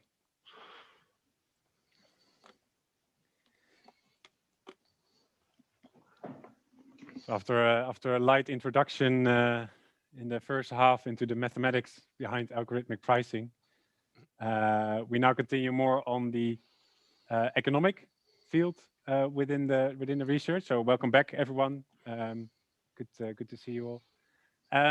So the next paper will be presented by Justin Johnson, professor of economics at Cornell. So Justin and I met, I think, 2 or 3 years ago, maybe in Brussels, I think, a conference there, where you were a panel member and I was doing one of the discussions. And I remember that I was only just starting with the research and I had one of my working papers out, and it was very motivating for me as a PhD student that Justin came up to me and started asking me questions on Q-learning and algorithmic collusion, and that he was interested in the topic as well. So I always experienced that as a very nice and motivating talk that we had back then. It was also the conference where Emilio Cavana was presenting his paper, and it was discussed by Andrew Rhodes, who's also joined in the Zoom seminar. And as you know, that the research that I'm doing on Q-learning was comparable to that of Emilio and co-authors. It was also very interesting to see the discussion that Andrew had on that topic. So it's nice to see now that I have both of you here presenting your paper with the third co-author Matthijs, who is also joined in, Matthijs Wildebeest, who I think finished his PhD at the Free University of Amsterdam with, I think, José Luis Moraga, if I'm right. So also a direct connection there, I suppose, an Amsterdam connection. So it's nice actually Erasmus University. Erasmus University. I apologize. I apologize. Oh, it's fine. Okay, so not a connection with Matthijs, I'm afraid. Although I did get my industrial organization graduate school courses from your supervisor. So a small link there. Yeah, that's right. So not to waste too much of your time, I suggest we go straight into the presentation from Justin Johnson. So as I said, Justin is a professor of economics at Cornell University.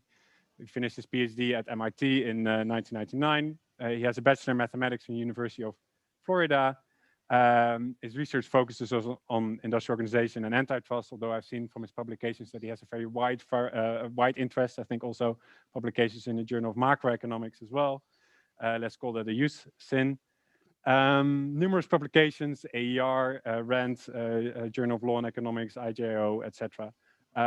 Justin, well, I suggest the floor is yours. If anyone has any questions, then feel free to put them in the chat. And then if time permits, then you can ask them live as well. Thank you very much. Good luck, Justin. Okay, great. I should say, speaking with Timo in Brussels was a very helpful to me. He sent me some great links and documents in an email. Okay, anyway, let me get started here.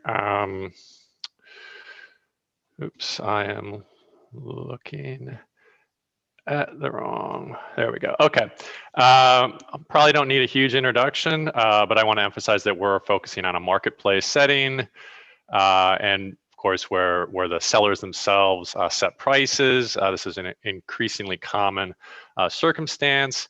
And it's certainly not the case that all sellers use algorithms, but many do, especially for the most popular sellers, even back in 2015. Of course, algorithms, there are many reasons why algorithms might benefit consumers and increase competition. But as was discussed by Timo at the start, there's also cause for concern.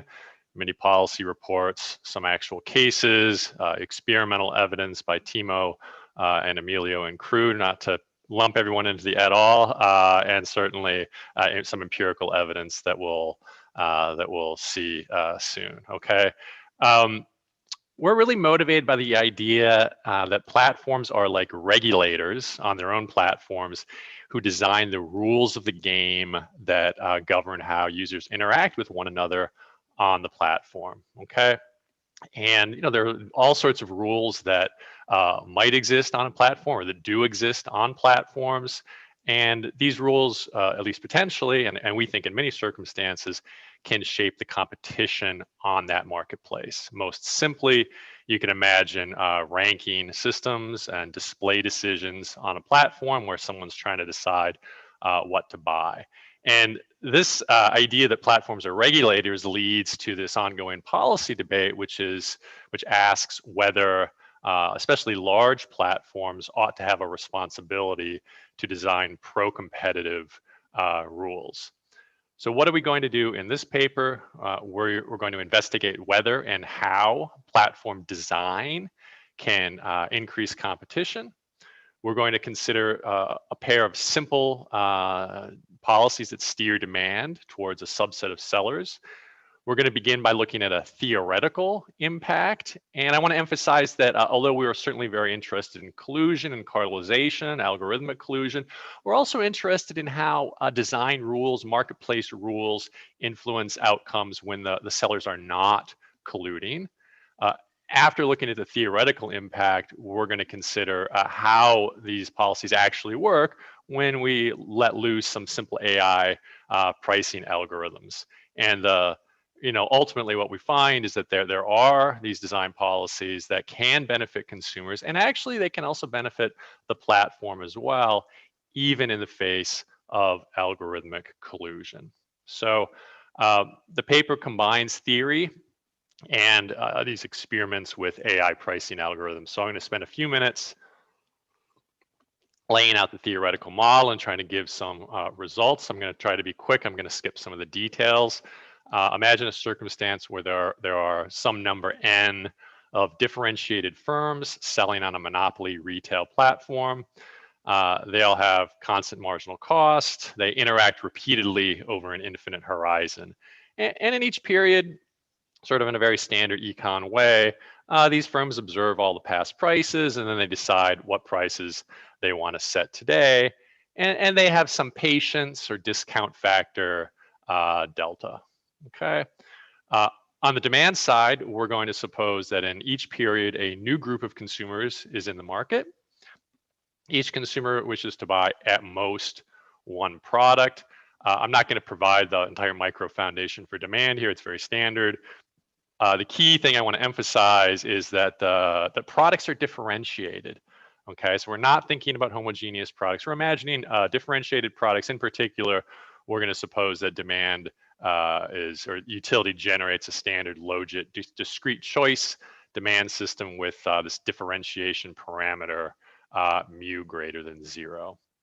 Okay, and then the question really for the platform is, it can choose in each period, it'll choose a once and for all policy, I should say. It can choose in each period which firms to display, okay? And consumers are only able to buy a product that's displayed, okay? So the point is that the platform can reduce from N to a smaller subset of products, show those to the consumers, and then consumers can choose which product to buy. We're going to focus on two distinct but related design rules, okay? And the first of these is called price-directed prominence, or PDP. This is extremely straightforward. In any given period T, each consumer only observes K firms that have the lowest prices for some fixed integer K. Okay, so again, basically the firm just says, okay, what are the K lowest priced firms? I should probably say the demand system is symmetric here. And then it shows those K firms to consumers, and consumers then choose which product, if any, to buy from that subset. Okay, what happens? As I mentioned at the start, although certainly we're interested in collusion, algorithmic collusion, we're also very interested in how platform design rules influence outcomes when sellers are not colluding. Okay, so we're going to start by supposing that the market is competitive. Firms kind of play standard Bertrand-Nash pricing strategies in each period independently. And what that means is that if we're not using price-directed prominence, if we're not using PDP, then all N firms are shown and they're going to charge some price over marginal cost. Again, the products are differentiated. What happens if the platform implements a policy of PDP, whereby only the K lowest price firms are shown?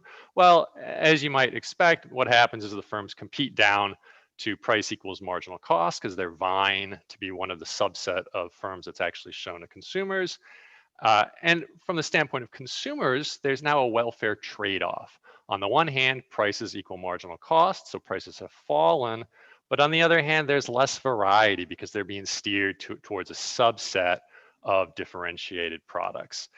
It turns out that there's a straightforward proposition which says that a policy of PDP raises consumer surplus if and only if K over N exceeds a threshold. So in other words, as long as the ratio of firms that are actually displayed to the total number of firms exceeds a threshold, then this policy, even though it reduces variety, reduces prices enough that consumers benefit.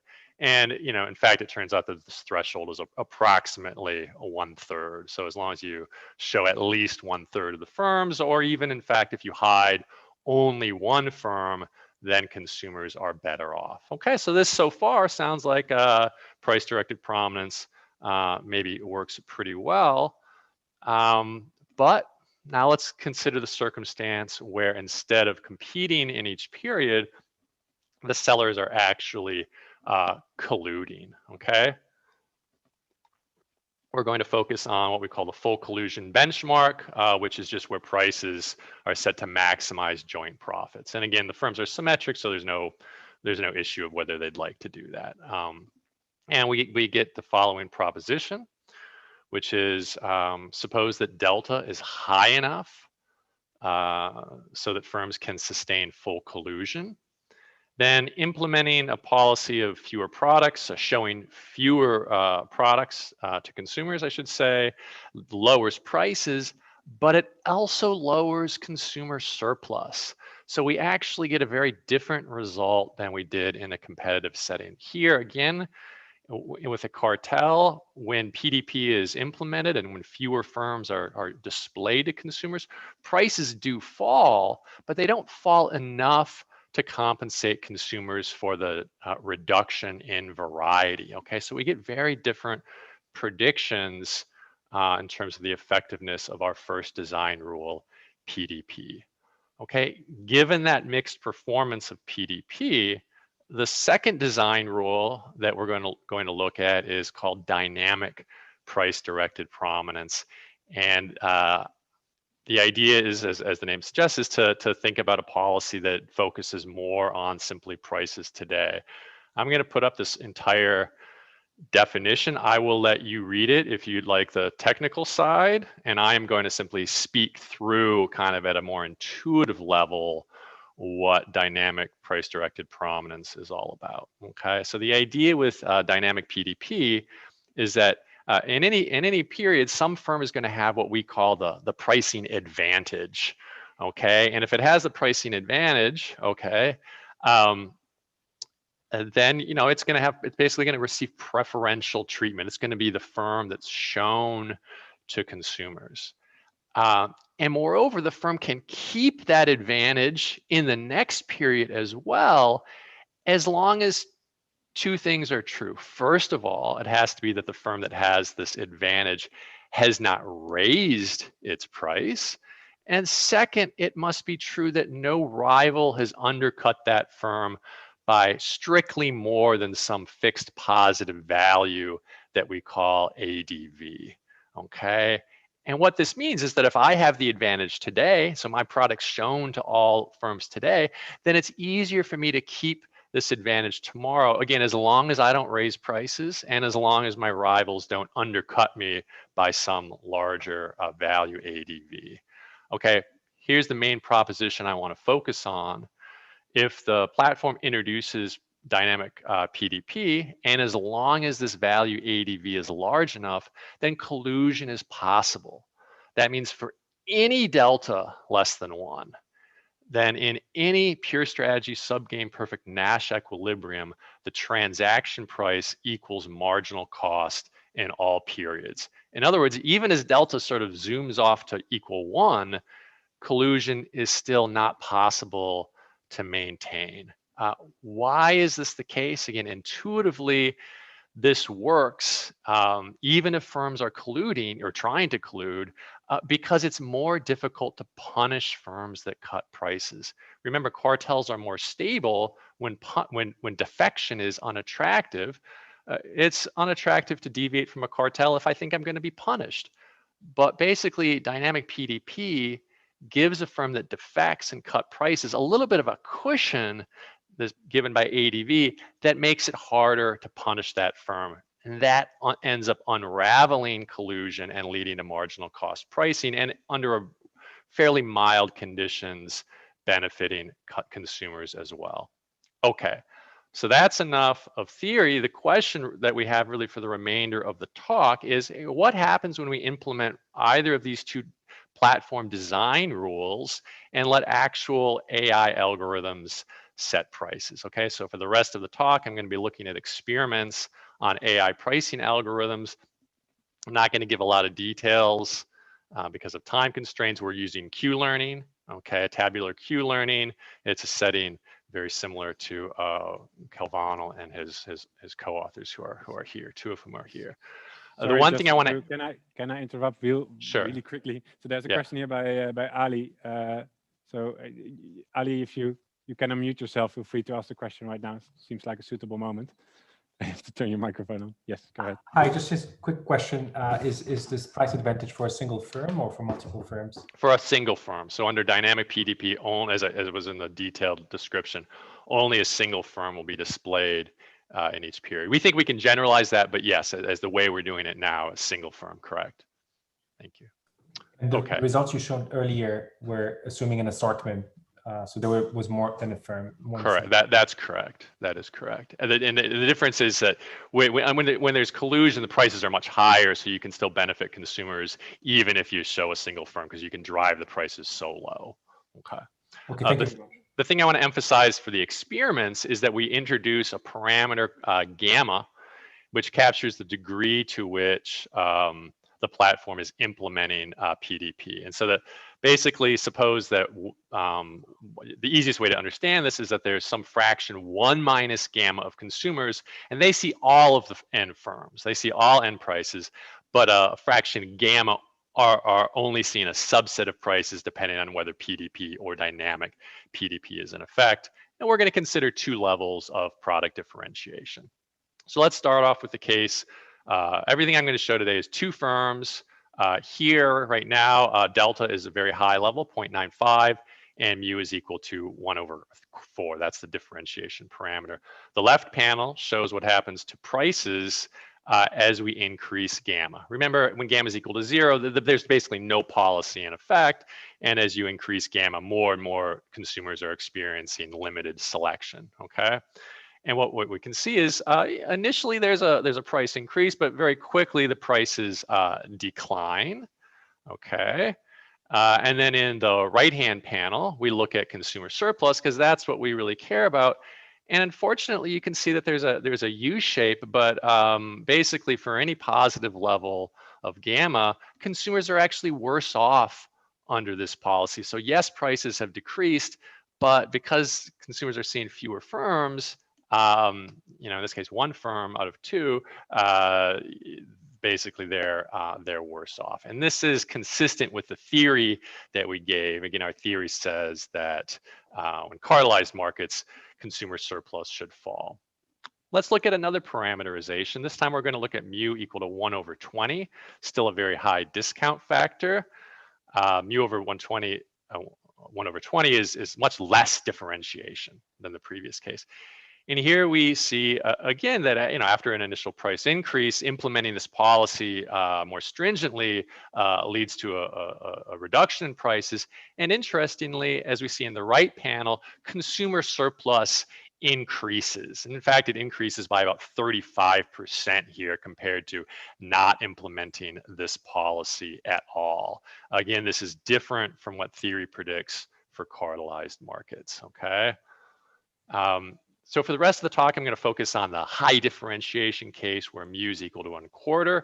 And I want to start by looking at some different discount factors. Remember, our theory results say that PDP should work better when the markets are more competitive, okay? So basically in this graph, the x-axis is again gamma, so that's the stringency with which this policy is being implemented.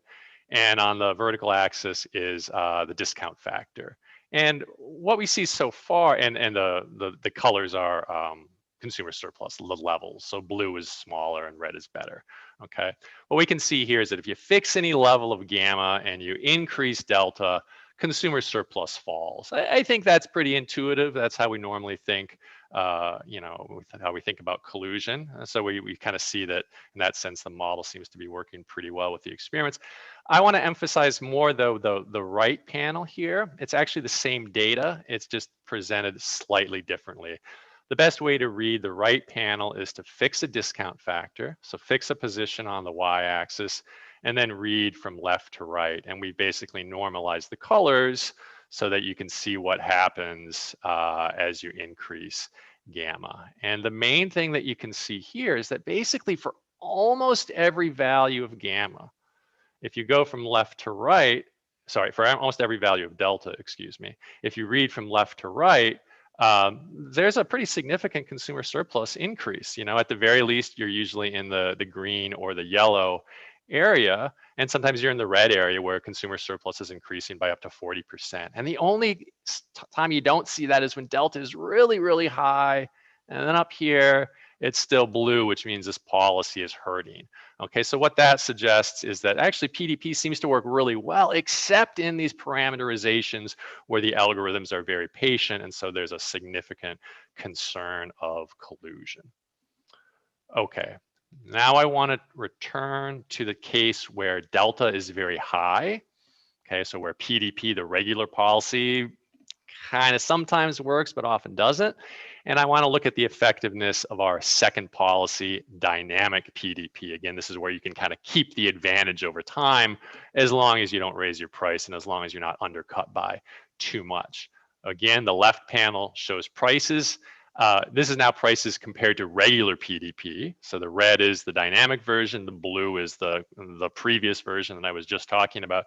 And you see there's really a dramatic increase, or I should say further decrease in prices in the left panel when we implement this dynamic policy. And then in the right panel, we see consumer surplus, and we see that again, consumer surplus works extremely well. So even though PDP here hurts consumers, dynamic PDP works extremely well. In this case, I guess up to 23% higher consumer surplus. I want to emphasize that the algorithms do encounter a learning challenge at gamma equals 1. I'm not going to talk more about it. I do want to say one thing real briefly here, which is that dynamic PDP, I think it's relevant for regulators.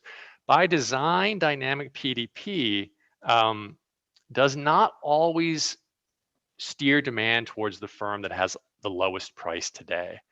It's possible that the firm with the lowest price today would not be shown.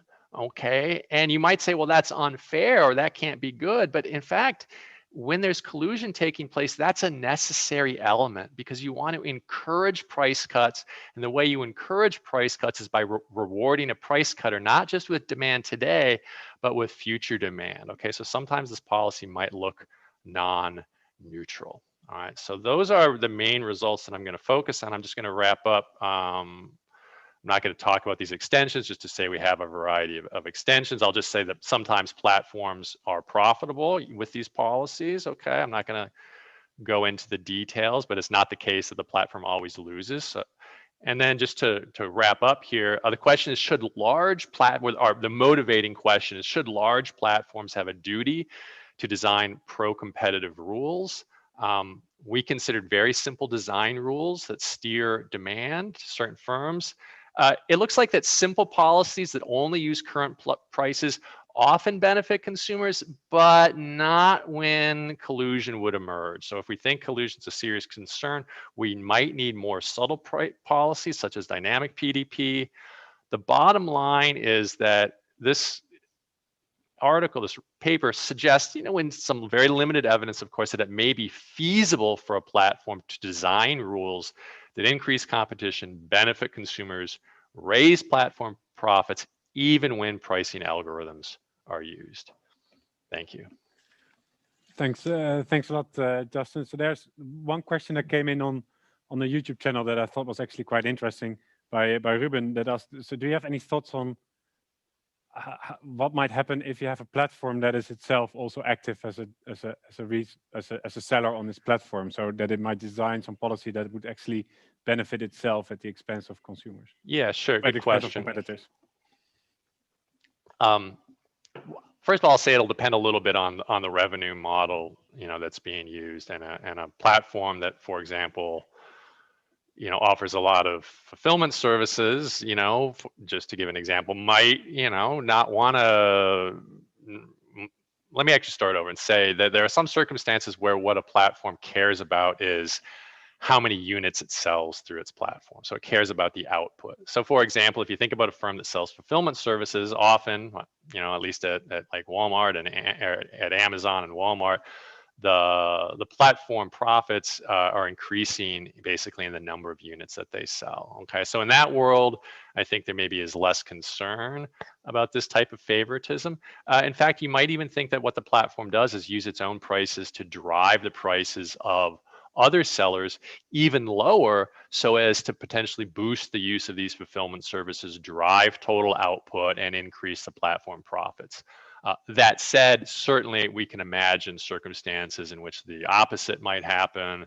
For example, if the platform only cares about revenue, maybe it wants to raise prices or kind of sort of quote unquote unfairly shift demand to its own profits. I think the real answer just kind of depends on the details. Good question. Thanks a lot. Is there anyone else on the Zoom session that would like to ask a question as well? Feel free to unmute yourself at this stage to ask the question. Yes, I have a question for Justin. I mean, really interesting results there, Justin, on collusion. Have you thought about what might be the implications of there being cost shocks? Because here you have this dynamics on the pricing side, and to what extent would cost shocks be suppressed, for example, in terms of cost of price pass-through? That's a great question, Joe. Thanks. Yeah, we have thought about that. Actually, that's one of the reasons. I mean, there's one of the reasons that we looked at dynamic price-directed prominence is sort of exactly that. We can imagine a different policy, for example, where everyone sets a price today. Whoever has the lowest price gets all the future demand, right? And you kind of condense all future competition into one period, kind of from a purely theoretical standpoint, at least in a real simple model. That would also predict marginal cost pricing forever, but would be very, very bad, for example, if there were future cost shocks or if there were future entry by more efficient competitors.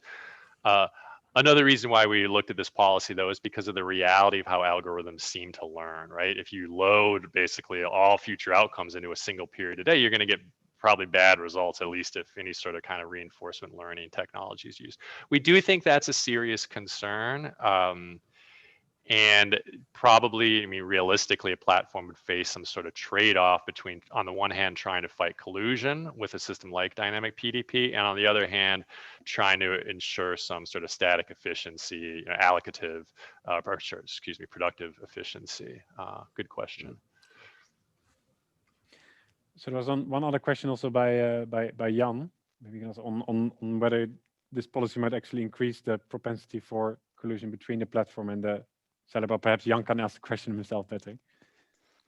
Thank you, Timo. Yeah, since that deep PDP seems to deter collusion between firms on the platform, but the fact that there is one firm that collects all the demands, maybe that can increase the collusion between this firm and the platform.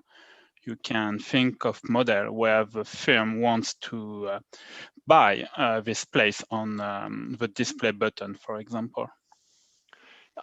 Sure, I see what you're saying. But on the other hand, I mean, if a platform simply wishes to collude with its sellers, it has sort of more direct means of doing that. It could just, outright, again, if you're allowing the platform to sell something, as you've just suggested, it could already do that and not bother with dynamic PDP. So sure, I agree that in principle there's a concern that platforms maybe are working to monopolize rather than increase competition. But I don't think dynamic PDP itself would need to be part of that practice.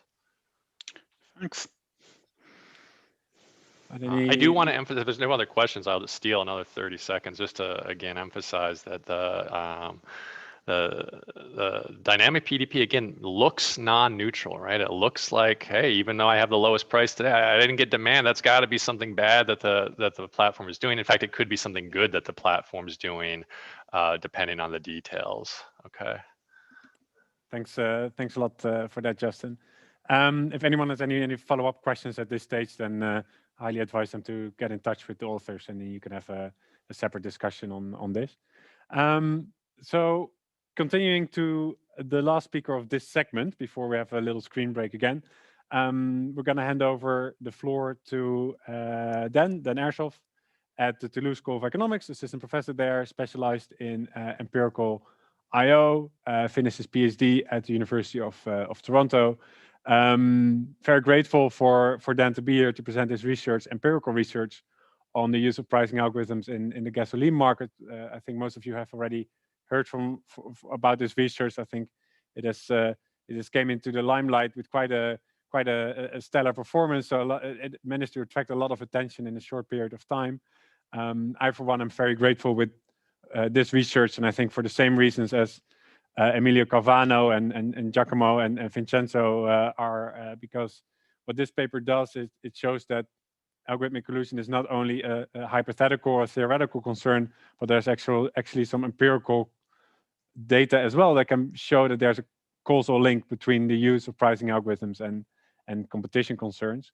And also that's one of the feedback that I got when trying to publish my research in the referee reports, is that in motivating the relevance of this topic, it's always very useful to refer to empirical research that shows that this is also a problem in practice. So I think it's well deserved, all the attention that this paper gets. And without further ado, I give the floor to Dan. So Dan, can you check whether your mic is working and you can share your screen? Yeah, can you guys see my screen, right? And you can hear me? Yeah, okay, it works. Perfect. Thanks. Awesome. All right, yeah, so thank you so much, Timo, for and the organizers for including this paper on the program and for this great introduction.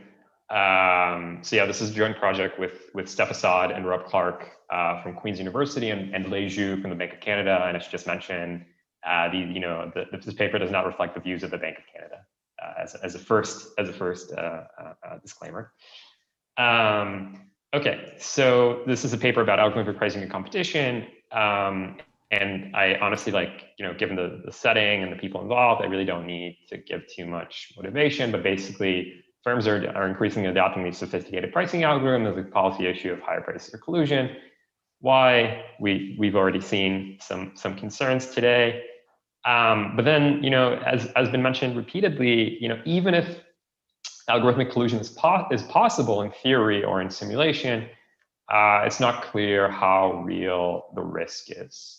And so this is where this paper comes in. We're really the first paper to try to empirically tackle this question. Although there's other work also by, for example, by Alex McKay and Zach Brown that also deals with some data. But so the research question of this paper is how does algorithmic pricing software adoption, or does algorithmic pricing software adoption have an effect on competition? And what we're going to do is use this comprehensive high-frequency retail gasoline price data from Germany, where we basically know that algorithmic pricing software becomes widely available for adoption in 2017. And we're essentially going to look at the effect of adoption on margins and prices. And so just to give you a sense of what this paper is it's basically this very high-level descriptive paper, not necessarily in a causal sense, because I think we do really try to get at the causal mechanism in quite a robust way. But in the sense of, we're not really going at it with models. We're really taking a data-based approach to look at these effects. And so we have some challenges facing when we're trying to look at the effect of algorithmic pricing adoption on retail margins and prices using this data. For example, we actually don't observe adoption decisions in the data. And then even if we were to observe adoption decisions in the data, the adoption of this technology, as in the case of many technologies, is super endogenous, right? Like if you're a better manager, if you're a better firm, you're going to be more likely to adopt newer technology. So we have to deal with this endogeneity issue in terms of trying to get at the causal effect of adoption on outcomes. And then the last thing is that the last challenge we face is that even if adoption has some effect on retail margins and prices, it doesn't have to come from competition. Algorithmic pricing software doesn't just soften competition between firms. It can also, allow firms to price better. It can also allow them to price discriminate between consumers and do all these things that are not necessarily welfare decreasing. And so we have to try to isolate the effect of competition. And so here's our proposed solutions for these problems. For the first one, which is that we don't actually observe the adoption decision, again, we're going to take a very data-driven approach. I'm going to use our high-frequency data to test for structural breaks in these markers that are associated with algorithmic pricing software. And that's going to allow us to identify adoption at the station level. So we're going to see individual stations basically switch from changing the prices not very frequently to very frequently in a very short period of time. And that's going to suggest that they're adopters of the software. Okay. And then once we have this labeling of adopters and non-adopters and the timing of adoption, we need to deal with the endogeneity issue. And so our idea for this is basically to instrument for station level adoption with an HQ or brand level adoption decision. So this is essentially based on previous examples of technology adoption in this market and some additional anecdotal evidence suggesting that brands also make these big picture technology adoption decisions and then partially subsidize the cost of station level adoption. So there's kind of these two levels of decisions, one at the brand level and one at the station level. Okay. So we're going to instrument the station level decision with the brand level decision that's not necessarily driven by these kind of local unobservable things at the station level. And then the last thing is, again, so we have this issue where we have to actually understand whether adoption is affecting competition or whether it's affecting other things. And so the way that we're going to do this is we're basically going to vary the effect of adoption with market structure. So we're going to look at monopoly stations and non-monopoly stations and think about how does adoption change prices and markups for these two types of firms, one of whom is affected by competition and the other one is not. Okay. And then we're also going to show you some things about the timing of the effects and some of the effect of adoption on adopters' competitive strategies. And I'll be a little bit more explicit about that. So this is the much newer part of the paper. And hopefully you'll find that intriguing if you've seen me present this before.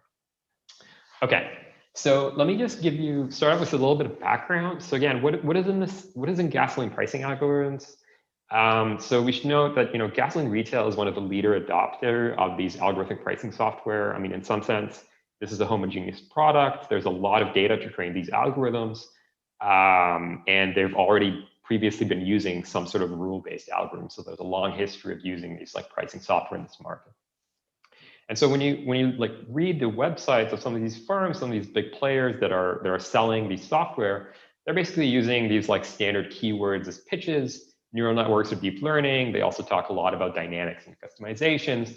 And then some of them also mention these things that already should kind of intrigue us as IO economists. They help you avoid price wars with your competitors. But more concretely, this one firm that Timo mentioned, A2I Systems, that has a bit more information about what is actually going on inside of their algorithm. And the idea is that this is a model. So the algorithm, and I'm using model and objective function here in scare quotes because they don't really talk about it in that exact sense. But basically, the idea that there's some sort of they're modeling the game between a station and a consumer. And so they have some sort of a model of consumer behavior and some sort of an objective function for the station. So they don't actually consider a strategic interaction between multiple stations.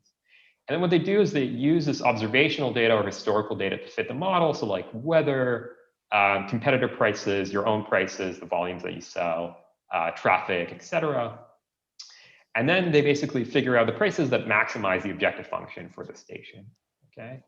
And then what they do is they basically, these new prices that they're setting are going to create a new data. So you're going to have some sales. Your competitors are also going to set their prices, and then they take basically new inputs. So the current weather, the current traffic patterns, current competitor prices, and are basically going to refit the model to figure out what prices are going to maximize your objective function. So again, there's still a lot of questions. So even this is basically as deep as the descriptions that I've seen go, but there's still a lot of questions about exactly what is going on inside these pricing algorithms. How far away is how dynamic is the objective function? It seems to be quite dynamic. They think about kind of longer run outcomes. exactly what they're using to optimize, whether they're using reinforcement learning algorithms or adaptive pricing algorithms. Again, all this stuff isn't clear, but this is basically the idea of what's going on inside of these algorithms. Okay. And so, why do we look at Germany, and why do we look at this at our current time period of 2016, 2017? Well, basically, so A2I Systems is one of these leading algorithmic software providers, and basically from these trade publications in Germany, we know that their software became widely available in Germany starting in the summer of 2017. And then we've been doing some other digging, and basically we found that other companies, other competitors of A2I, so like Calibrate, were also active in Germany at the time and also started offering this algorithmic pricing software. So there's at least multiple software providers providing this pricing software around this 2017 time period. Okay. So this is where the software becomes active in the market in Germany. And so the nice thing about Germany is that it has amazing gasoline price data, thanks to this market transparency unit for fuels. I'm not going to try to pronounce the German name. But basically what it has is that it has price updates for all gas stations in Germany at basically minute intervals, right? And so what we're going to do is we're going to use gas prices or daily gas prices for over 16,000 stations from 2016 up to 2019. And we're going to look at E5 gas, which is the highest market share. We're also going to observe some other characteristics of the station. We're going to observe their location, which is going to allow us to merge in a rich set of controls like demographics or weather. We're also going to observe the brand of the station, you know, whether they belong to Shell, Aral, et cetera, although we don't actually observe the direct kind of contractual relationship, whether they're just leasing the brand name or whether they're directly owned by the station. And then we're going to aggregate this data at the weekly or monthly level. And we're essentially going to use regional wholesale prices that we've purchased separately to compute the margins, although all the results kind of go through even if we use the raw gas prices, the Brent raw gas prices. Okay, so this is the data. So then we have these questions, right? First of all, the data, you know, we don't have an indicator of whether or not the station has adopted algorithmic pricing software. So we need to think about identifying AI adoption. And the way that we think about it is that, you know, based on all of our information about the gasoline retail market, individual station owners should have some discretion about adopting AI software because they might actually incur some cost by adopting it. So if your station, you know, doesn't have high-speed internet, you might have to get high-speed internet. If your station has old pumps or old point-of-sale systems that have to be upgraded, you're going to incur the cost, or at least most of the cost of this upgrade. And so some of this adoption is going to have to be based at the station level, which is very similar to kind of previous cases of technology adoption in this market. And then we think about, you know, what are these software providers promise? They promise essentially fast and responsive pricing. And so we're going to take three measures that are trying to capture, you know, what is fast and responsive prices. So we're going to look at, you know, the number of daily price changes. So the more frequently you change your prices, the faster your pricing is, or the more responsive your pricing is. We're also going to look at the average size of price changes. And we're going to look at response time to rivals price changes. And basically, rivals are defined as the closest gas station within a 1 kilometer radius. And so we're going to take each one of these measures. These are three measures that suggest, you know, so if you start changing your prices much more frequently, or if the average size of your prices changes all of a sudden, that's going to suggest that you've adopted algorithmic pricing software. So we're going to look at basically QLR structural breaks in these measures, which is very similar to kind of previous papers that have looked at the gasoline retail market and have used similar methods to look at changes in pricing behavior. And essentially, we're worried about false positives here, so we're going to require breaks in 2 out of the 3 measures within 4 weeks to be labeled as an adopter. Although we also play around with, you know, getting rid of this third measure because that depends on having a rival nearby and just using the previous 2.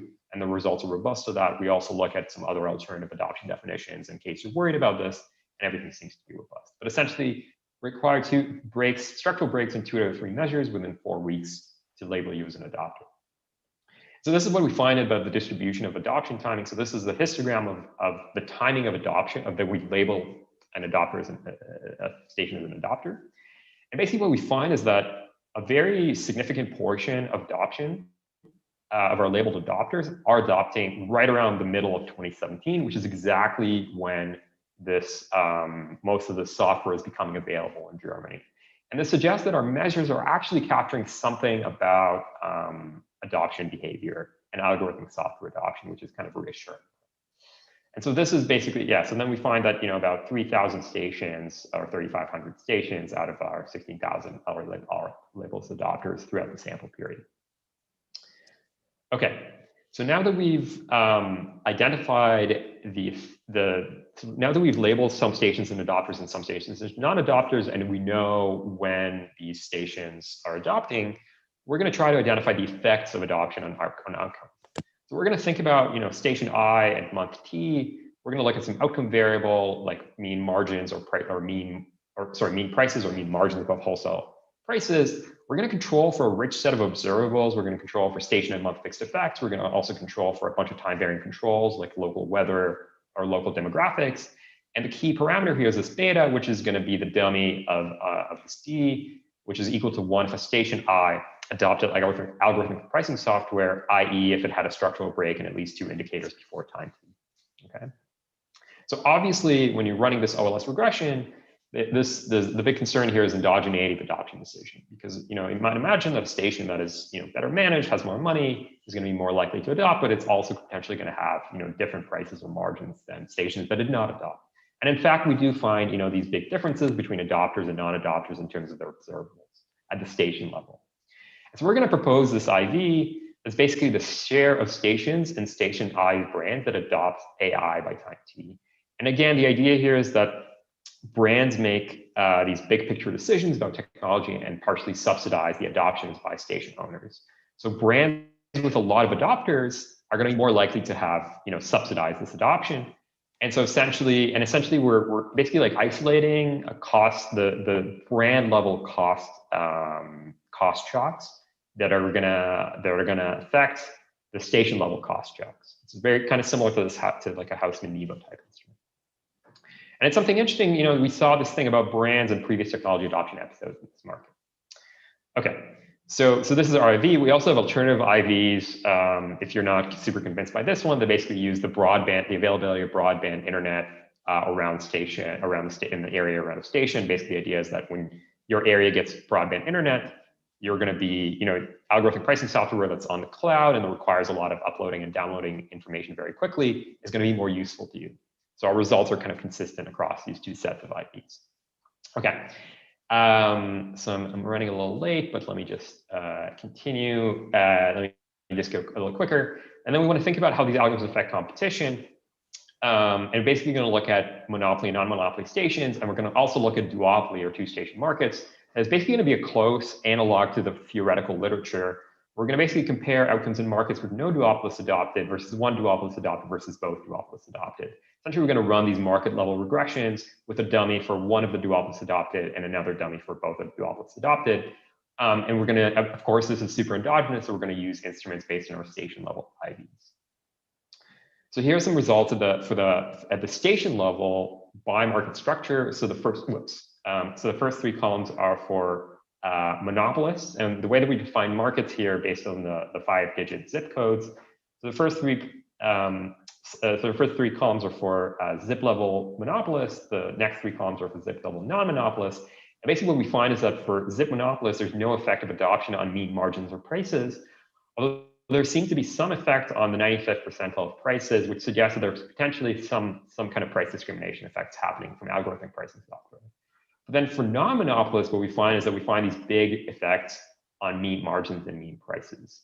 And this suggests that the adoption of, so basically like mean margins increase by about 10% relative to the average, and prices increase by about 0.6 cents, which is actually quite substantial.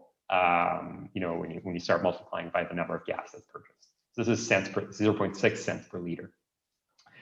And so this suggests that the effects of adoption have something to do with competition. And then we test, we go to the zip level duopoly results, and we basically look at what happens when one station adopts versus both stations adopt, and algorithms are competing head to head. And what we find is that we find much bigger effects on both margins and prices. So margins increase by 3.2 cents, which is basically like a 40% increase over the average margins in these markets. And then prices increase by about 4 cents per liter. And this increase is only happening when both stations are adopting in this market. So this is only happening when algorithms are competing head to head. And we also find that other moments of the price and margin distribution shift to the right when both of the stations adopt. So I only have, I'm basically out of time, but let me just tell you two more things. So basically, like we do these timing tests and we try to look a little bit at the mechanism, although that's very difficult without having a formal model, which is again very difficult here because we're not sure exactly what algorithm these stations are using at all. But we do know two things. We know that there's two possible stories about why margins of prices increase as a result of algorithmic adoption. One is that algorithms are not learning to compete, so they're somehow like misspecifying the objective function or something like that. And in that case, you should actually observe margins or prices increase immediately. In the other case, algorithms are actually actively learning not to compete, like in Emilio and Timo's paper. And in that case, you should see margins increase over time. And what we find here is that we see, so this is a timing test here, and we basically see that margins and prices only start increasing over time. So the main effects are kicking in 12+ months after both stages of adoption. And then we also try to look at, and again, I'll steal another minute. We also try to look at some sort of like pricing mechanism, what's happening in these markets when both of these duopolists are adopting this software. And what we find is that what happens is that you have a much higher probability that when one duopolist reduces their price, there's going to be an immediate response by the other duopolist. So basically, a price response by price decrease by one duopolist is immediately followed by price decrease by another duopolist within 5 minutes. And this is not happening to price increases. So there's no change in the propensity to respond to price increases. And then what we find is that also the high price duopolist basically like stops undercutting the low price rival. So the probability of basically like undercutting, so this shouldn't say price increase, it's basically like undercutting probability basically just goes away. So the high price duopolist is always the high price duopolist, the low price duopolist is always the low price duopolist. And so this seems to be kind of the competitive mechanism is basically these algorithms are teaching each other that if you reduce your price, I'm going to follow you, and that's going to kind of keeps these prices high. So this is a somewhat simple explanation, but again, it's not clear exactly how sophisticated these algorithms are. And so just to conclude, we use data on German gasoline retail markets to look at the effect of AI adoption and competition. We showed that margins increase after adoption. And this basically seems like AI adoption has an effect on competition. And again, there's some policy recommendations. Basically, we need to understand who is adopting which algorithms, and we need some sort of a census of pricing software. So I'm pushing everyone I know in competition authorities to try to conduct such a census.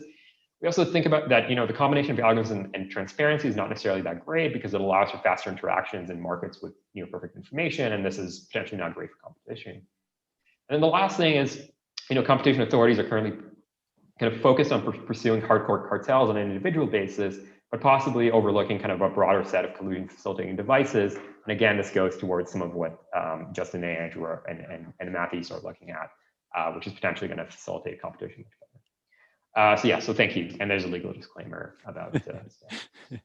Thanks a lot, Dan, also for the legal disclaimer. Very prudent.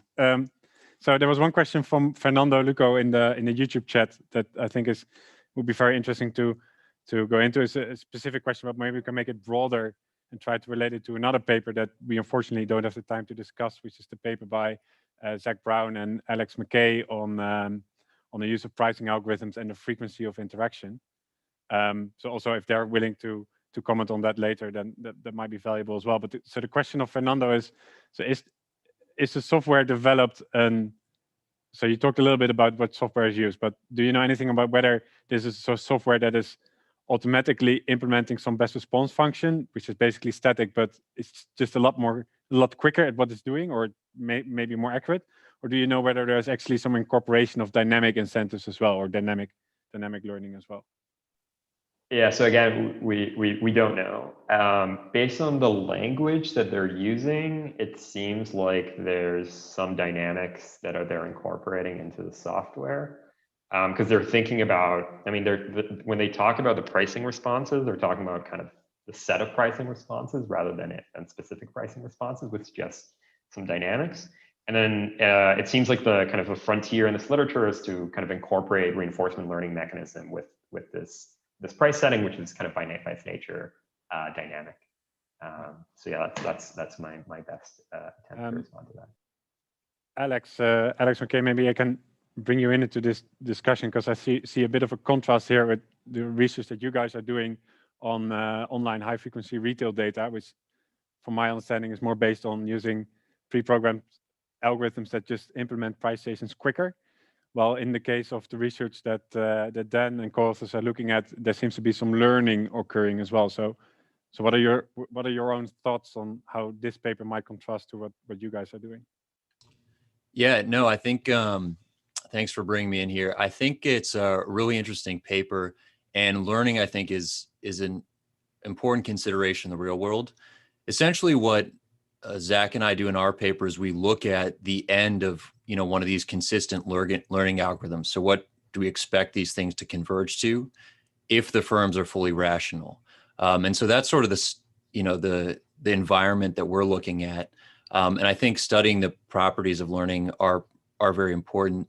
I also think one of the things we're pointing out in our paper is that the pricing technology that firms have varies across firms within the same market and varies a lot from market to market. So I think there's actually a lot of opportunities to study markets specifically where they have different settings. And in Dan's paper, I think it's neat. I think they have some pretty clear evidence of the same technology being adopted by different retailers that are competing in the same market. But if you go online and you look at places like Amazon, even within Amazon on the marketplace, the firms that are using algorithms are using very different algorithms to sell the exact same product. And we actually think that's a really interesting space for future research. I mean, one of the things we show in our paper is that these asymmetries can really matter in terms of driving up prices. And this is in a way that doesn't really rely on these reward or punishment schemes that sort of look collusive. Yeah, so it sort of relates to the fact that the use of algorithm changes the pricing game in a way that the static Bertrand outcome of price equal to marginal cost are no longer a stable equilibrium, right?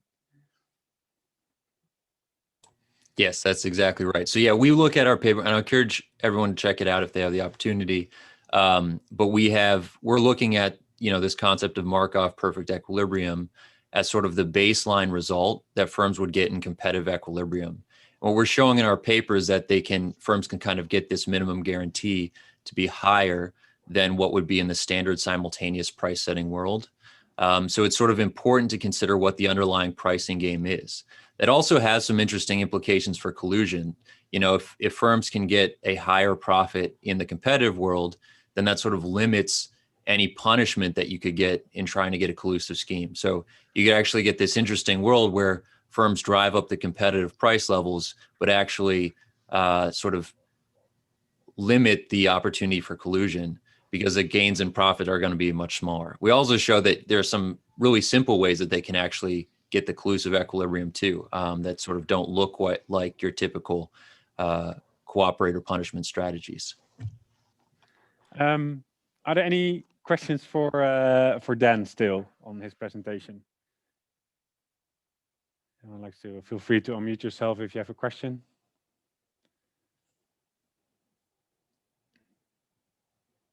So one last question, I suppose, before going into the break is that, so there are a couple of people zooming in from authorities, Dan. So what would from reading your paper, I would have the feeling that there are two sort of direct implications for authorities. One is you have to get a better understanding of what actually the algorithm does. But two, is it not feasible to extend your methods relatively straightforwardly as an authority to, for instance, the gasoline market, but also maybe other markets as well with high frequency data, using your data appropriation or data collection powers? Do you have any thoughts on that? On extending your work if you have the power to collect data as an authority? No, I fully agree with that. And I mean, as an authority, you could potentially compel, seeing which software the different providers or the different competitors are actually using. So you could even skip, the first part of the method, which is about identifying, who's adopting what using this high frequency data, and just go directly to the second part, which you still have to deal with these issues about causality and identifying the effect of the pricing software and competition, understanding, again, whether what kind of game is being played. So whether it's somewhere closer to kind of Bertrand or the Stackelberg type that the sort of stuff that Alex is looking at. But again, I think that's something very important for competition authorities to do, is try to understand exactly what are the pricing software that are being used in these important markets and what are their effects on kind of competition and outcomes. Okay. Well, on that note, we're perfectly on time. So very happy with that development. Also happy to share that we still have a very high attendance on both YouTube and Zoom. So so nice to see the engagement as well. I suggest we have a 10-minute break to stretch our legs, go to the bathroom, and then we'll start again at 10 minutes to the hour.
Hi, Joe, are you there?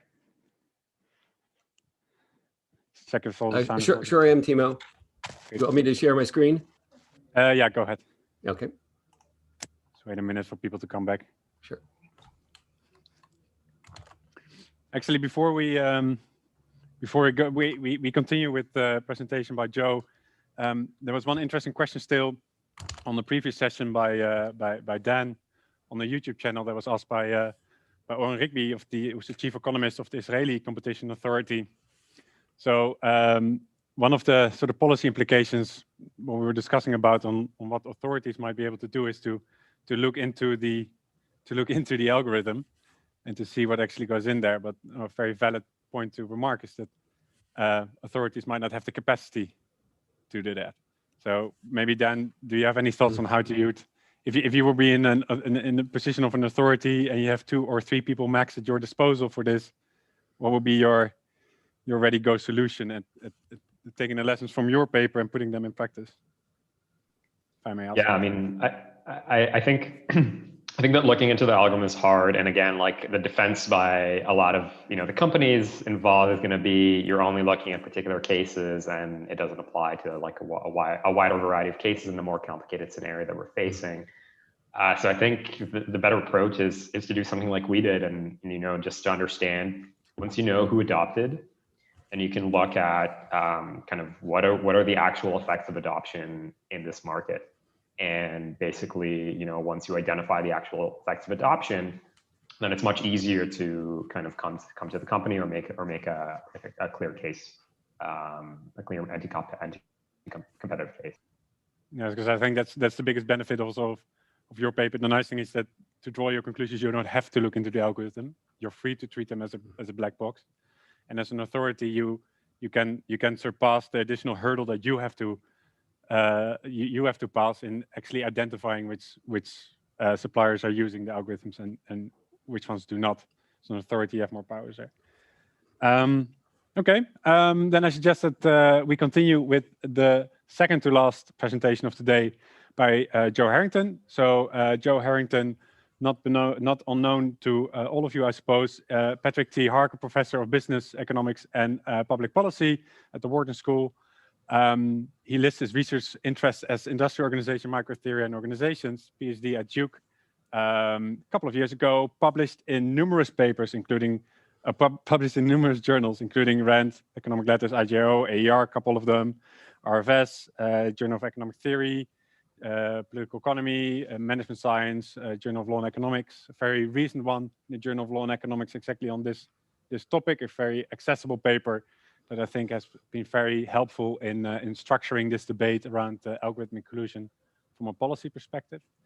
Joe is not here today to talk about that paper. Instead, Joe is here to talk about his new paper, which is on demand prediction capabilities of algorithms in relation to those of third-party sellers. So where firms are using third-party software providers of these algorithms to help them set prices more optimally through better demand prediction.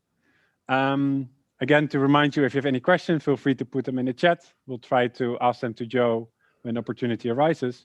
And without further ado, Joe, the floor is yours. Okay, thank you, Timo. Let me first of all say that the point to be made in this paper, it's a simple and I think straightforward point, but I think it's a new point and it's something that's worth making. I think there's also, from what I'm presenting here, I think there's even more kind of interesting research to be done than I'll be presenting today. So, you think about the introduction or development of big data. One of the things it's really done is it's taken moved from kind of soft information, which has been a driver of pricing decisions. If you look back at the span of kind of pricing decisions of the last half century or century, some of the best information was really of a soft variety inside the firm, to where now the best information is hard information in the form of data. And that has the implication that it can be ported outside of the firm so that a third party can then be involved in pricing decisions. Furthermore, there's all sorts of reasons to think that third party would have stronger incentives to develop better pricing algorithms because they can market them than a firm would just to develop a pricing algorithm for themselves. So what I'm going to talk about today is very much motivated by not just algorithmic pricing, but by a third party developing it. Now, it's already been mentioned that there's all sorts of efficiency advantages from algorithmic pricing. You can condition on high frequency data. You can tailor prices to narrow sub-markets. Of course, there's that kind of that goal of actually tailoring prices to individual consumers. You can have more effective learning. So lots of advantages to efficiency advantages from algorithmic pricing. But what has also been noted, which Timo noted at the very beginning, is that there could be a concern that it could actually promote coordinated pricing. And to kind of elaborate upon that, let me provide quotations from two of the kind of authorities or organizations that Timo referred to at the beginning.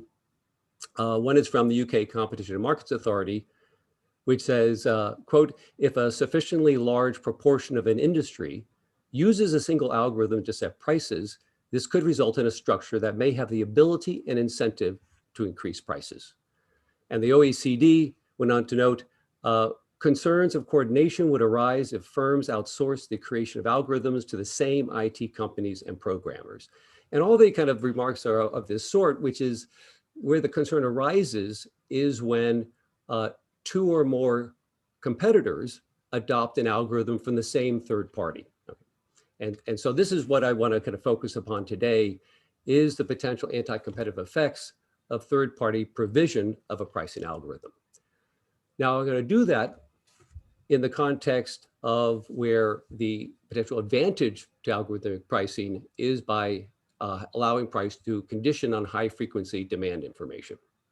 Okay, so just say what, kind of give you what the punchline is, and what I think is the kind of new result and new insight to kind of inject in this discussion is that I find that super competitive prices can occur even when only one firm in an industry adopts the algorithm of a third party. Okay. And as you'll see, once the model is set up, this is very straightforward. But I think there's, as I said, kind of a basic point to be made, which can have implications for modeling in the future. I won't go over this slide since pretty much all these papers have been mentioned. But as I said, let me just draw some contrast with that literature so you can kind of understand really where the kind of singular feature of what I'm presenting today lies. As already mentioned, it's going to focus on algorithmic pricing as a device for being able to condition on high frequency demand information. But where it really departs from the preceding work is that the focus is not on the design of an algorithm to maximize the firm's profits, but rather it's going to be to maximize the performance of the pricing algorithm. And so really all the previous work, you could think about the algorithm having been designed by the firm itself, because the performance metric is just coming from that individual firm, whether it's revenue or profit. What I'm going to present today, the performance metric is really tied to the algorithm. And in that sense, this is really, to my knowledge, the first paper to really focus on the third-party provision of a pricing algorithm.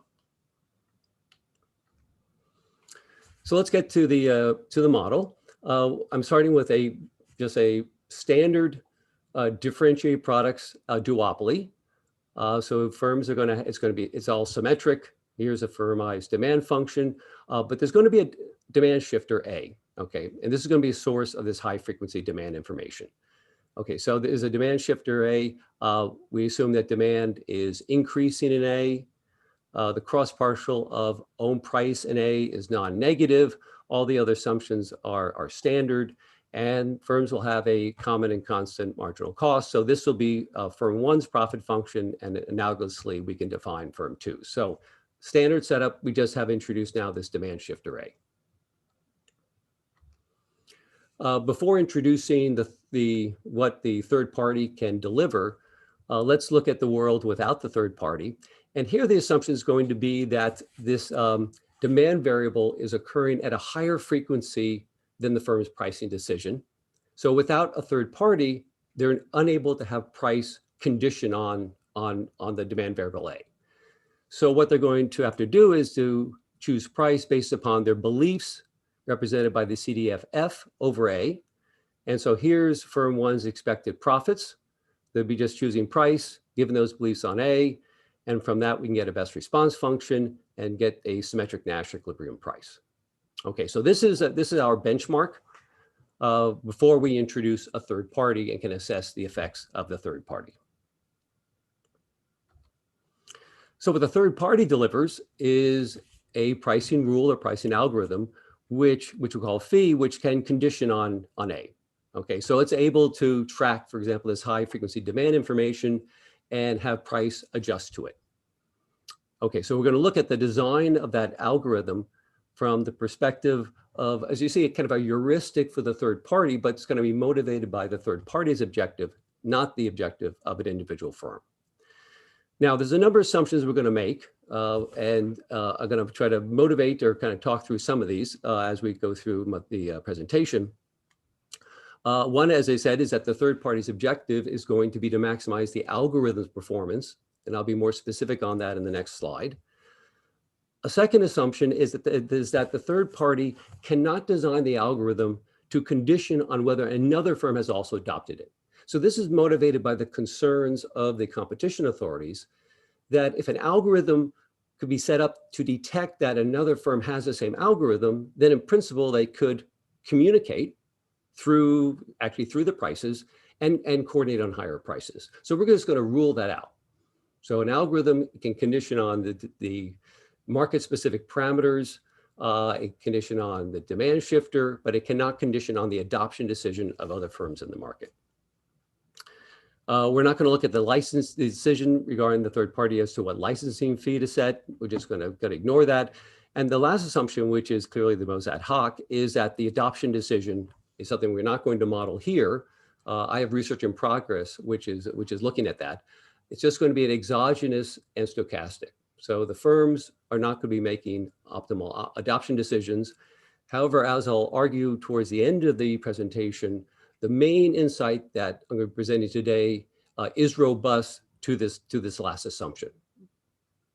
So we'll be coming back to that.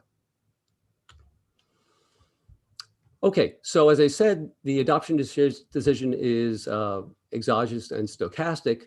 And what's going to be important is this beta here, which is the probability that a second firm in the market adopts. So it's the conditional probability of a firm adopting, which is conditional on its rival adopting. And so here's going to be our performance metric for the algorithm. And so the third party is going to have as a heuristic that it's going to design the pricing algorithm to maximize this thing here. So what do we have here? So here we have beta is you can think about this as the expected performance of adoption of the algorithm. Beta is the probability that two firms will end up adopting the algorithm. And so the profit to a firm which does so is going to depend upon both it having adopted the pricing algorithm and the other firm.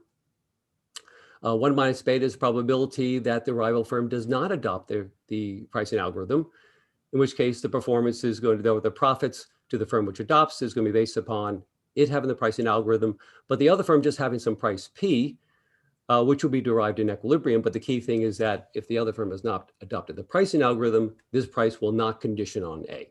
Okay? So this is as I said, think about this as a heuristic for the third party. They want to design the pricing algorithm so it performs well, and this is the metric they're going to be using. So in this game, a strategy profile is going to be given by a pricing algorithm and a price level, which is the price of a firm, a non-adopting firm, conditional on the other firm adopting. Okay. In terms of the sequence of moves, we start out with the third party is going to design the pricing algorithm in order to maximize that performance metric I just presented. Nature's then going to determine how many firms actually adopt the pricing algorithm. Of course, research is in progress to endogenize this step. But I do think that, let me say as an aside, I mean, I think what I present today is quite relevant because it isn't clear what is really the best model of the third party. You know, it's going to be a very complicated problem to think about modeling endogenous adoption decisions. The third party using some heuristic is, I think, quite plausible. But anyway, nature determines how many firms adopt the pricing algorithm. Nature's then going to determine the demand state variable A, and it'll be revealed to a firm if they have the pricing algorithm. If both firms adopted the algorithm, then they're just going to set the price equal to the algorithm evaluated at the demand realization. If one firm adopted it, then it's going to, once again, price according to the pricing algorithm. The other firm is just going to choose its price to maximize its expected profit, given it knows the other firm is using the algorithm. And if no firm adopts, then we just have our symmetric Nash equilibrium prices. Okay, so the Nash equilibrium is going to be a pricing algorithm price pair. Here you can see you can choose the pricing algorithm to maximize that performance metric. Here is the price of a non-adopting firm, and that's going to be required to satisfy this condition. So it chooses price to maximize expected profits, conditional on the other firm having the pricing algorithm. Two things to note here. One is we're implicitly assuming that a firm knows that its rival has adopted the pricing algorithm with this condition here. Playing off of Dan's empirical analysis, you could imagine them learning this through the frequency of price changes by the other firms. A more kind of problematic assumption is that a firm who did not adopt the pricing algorithm, so this firm here, would know the properties of the pricing algorithm. Now, it turns out for the case of linear demand, it is sufficient for this non-adopting firm to know the average price of a firm which adopts the pricing algorithm. And so that's something in principle that can be learned over time. Okay, well, we can show an equilibrium exists. And there's two things going on here. And I said these things are really quite immediate. There's two forces that are going to kind of lead to our conclusions regarding the effect of a third-party provision. One, obviously, is that what this pricing algorithm is doing is it's allowing the firm to engage in third-degree price discrimination. Rather than have different markets, you have different values for the demand variable A. But the other thing is that it's just going to soften competition just by the design of the performance metric that the third party uses, because it's going to take into account that the pricing algorithm may be competing against itself. So we go back here, we can see in designing it, it's going to recognize that, well, both firms might adopt that pricing algorithm. They may not, but they're going to take into account that possibility. More specifically, what one can show pertaining to those forces is that if the range of values for the demand variable A is not too large, and that's just a technical assumption, then the minimal equilibrium is going to have both the pricing algorithm and a non-adopter's price be increasing in beta, the probability that a second firm adopts, so that two firms in the market have adopted. And all that's going on here is the fact that we have kind of ruled out allowing a pricing algorithm to ex post condition on whether another firm has also adopted the pricing algorithm for the reasons given at the beginning and the concerns of competition authorities. So what happens is that in the design of the algorithm, they take into account that possibility, and so they build that into the design ex ante. The more likely it is that a second firm will adopt, then the more likely is it that the pricing algorithm will be in competition with itself, and so the pricing algorithm will be programmed to set higher prices. The non-adopting firm, well, that's just coming from strategic complements. It takes into account the fact that if beta is higher, then the pricing algorithm is going to price higher, and thus it's going to be optimal for the non-adopting firm to price higher. If we can kind of provide some, a little more clarity to the results that we assume linear demand, you can actually get closed form solutions for the pricing algorithm. So it's this affine function of the demand variable A. It's kind of a clunky thing, but actually it's very conducive to comparative statics. And here's the non-adopting firm's equilibrium price. So in terms of average prices, and let me just kind of make, this just kind of just makes clearly the point of the effect of the third party on the price levels. The expected price of a pricing of a firm which adopts the pricing algorithm is going to exceed the price of a non-adopting firm when the other firm adopts the pricing algorithm, which itself is going to exceed the price if neither firm adopts the pricing algorithm. And so here we get the result that if, let's say, just one firm adopted it, Well, this would be the average price of that firm. This would be the average price of the other firm. And so we're getting higher or super competitive prices, even with just one firm adopting. And it's all because the design was set up ex ante to build in the prospect of competition that the algorithm may compete against itself. And since I'm just about out of time, let me just spend another minute or two, if I can, kind of arguing that that the main insight is going to be robust to endogenizing the adoption decision. Because what we really need here is that in equilibrium, beta is positive. That is, there's a positive probability that both firms will adopt, more specifically. And so let me just kind of give you a flavor of the argument here. And the proof is by contradiction. Let's just imagine, I'm not going to get into the specifics of a model. Imagine we had a model where adoption was endogenized. And we conjecture there's an equilibrium where only one firm adopts. Okay, so in equilibrium, beta is equal to 0. Well, you can solve for the equilibrium pricing algorithm and the price of a non-adopter. And what you can show, this is all for the linear demand case, is that adoptions are strategic complements.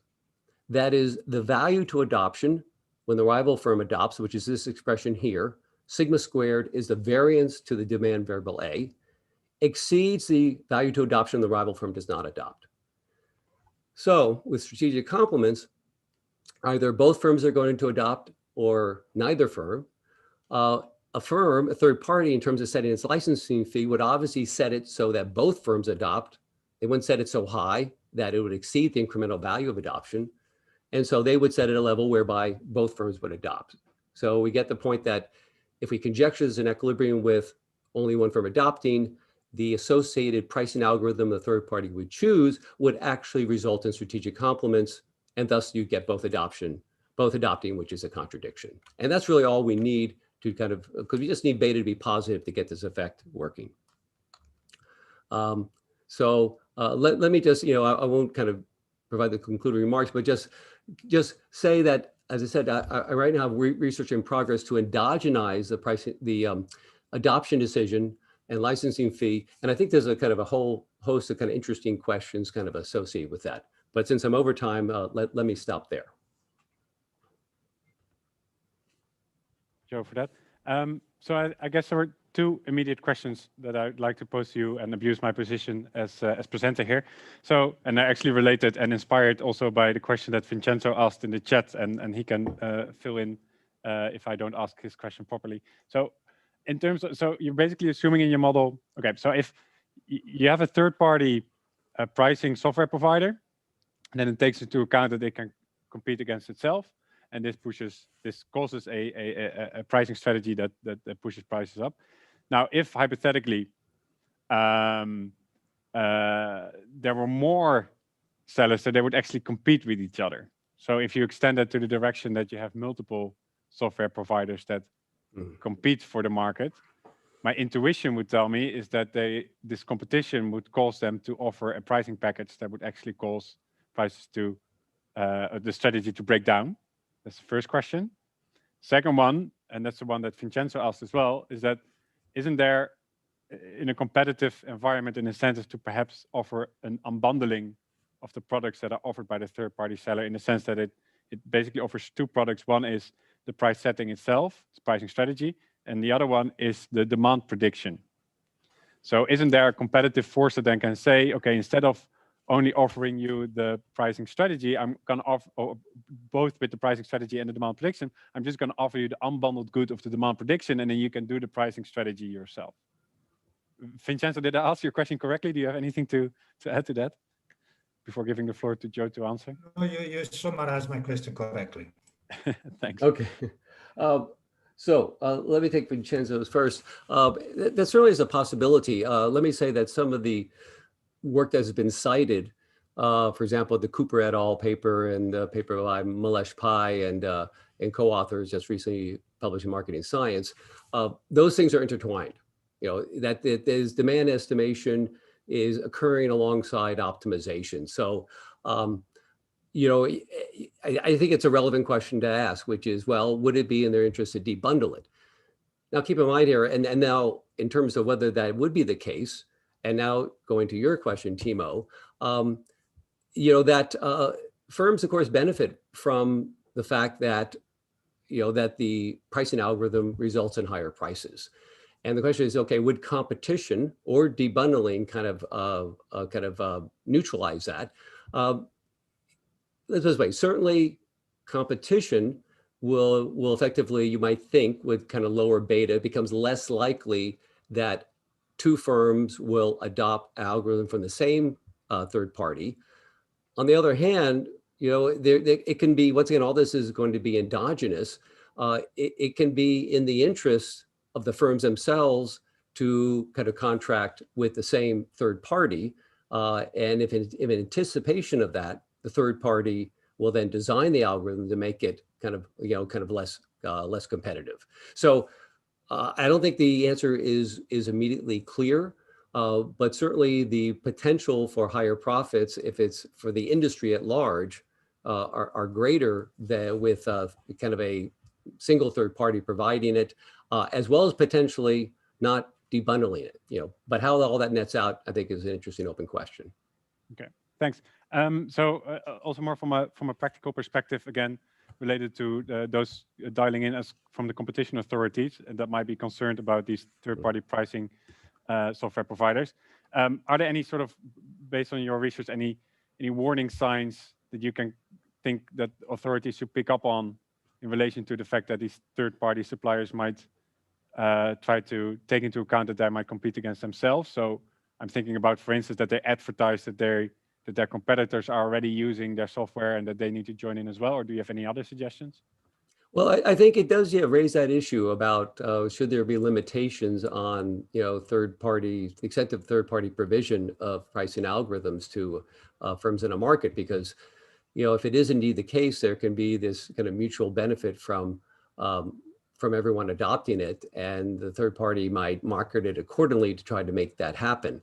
Now, of course, here I'm kind of, and that point in some sense is already kind of out there.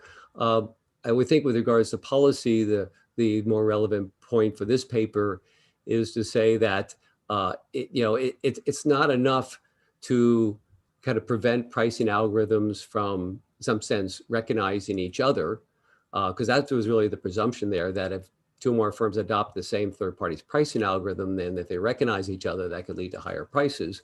But that one should be concerned more broadly just by the prospect, and not necessarily the realization even, but just the prospect of a third party being able to sell to two or more competitors, that would affect the initial design.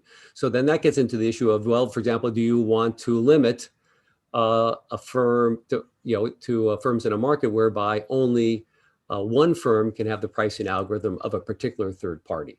And now that raises all sorts of issues about implementation, that required defining what a market is. Of course, that's a regular antitrust or competition law challenge. But I think it kind of fits into a point also Dan made about more ex ante intervention than so much kind of really ex post. Okay, thanks. Are there any other questions? I saw, Justin, that you had a question in the Zoom chat as well.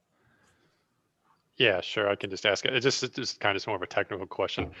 Joe, I certainly see how this works, but even if I knew another firm would not adopt my or the same algorithm, is it possible that sort of prices would go up if you had nonlinear demand? I'm kind of imagining that if demand's nonlinear, then as I learn A, maybe on average I raise my prices and the other firm just responds. Is that?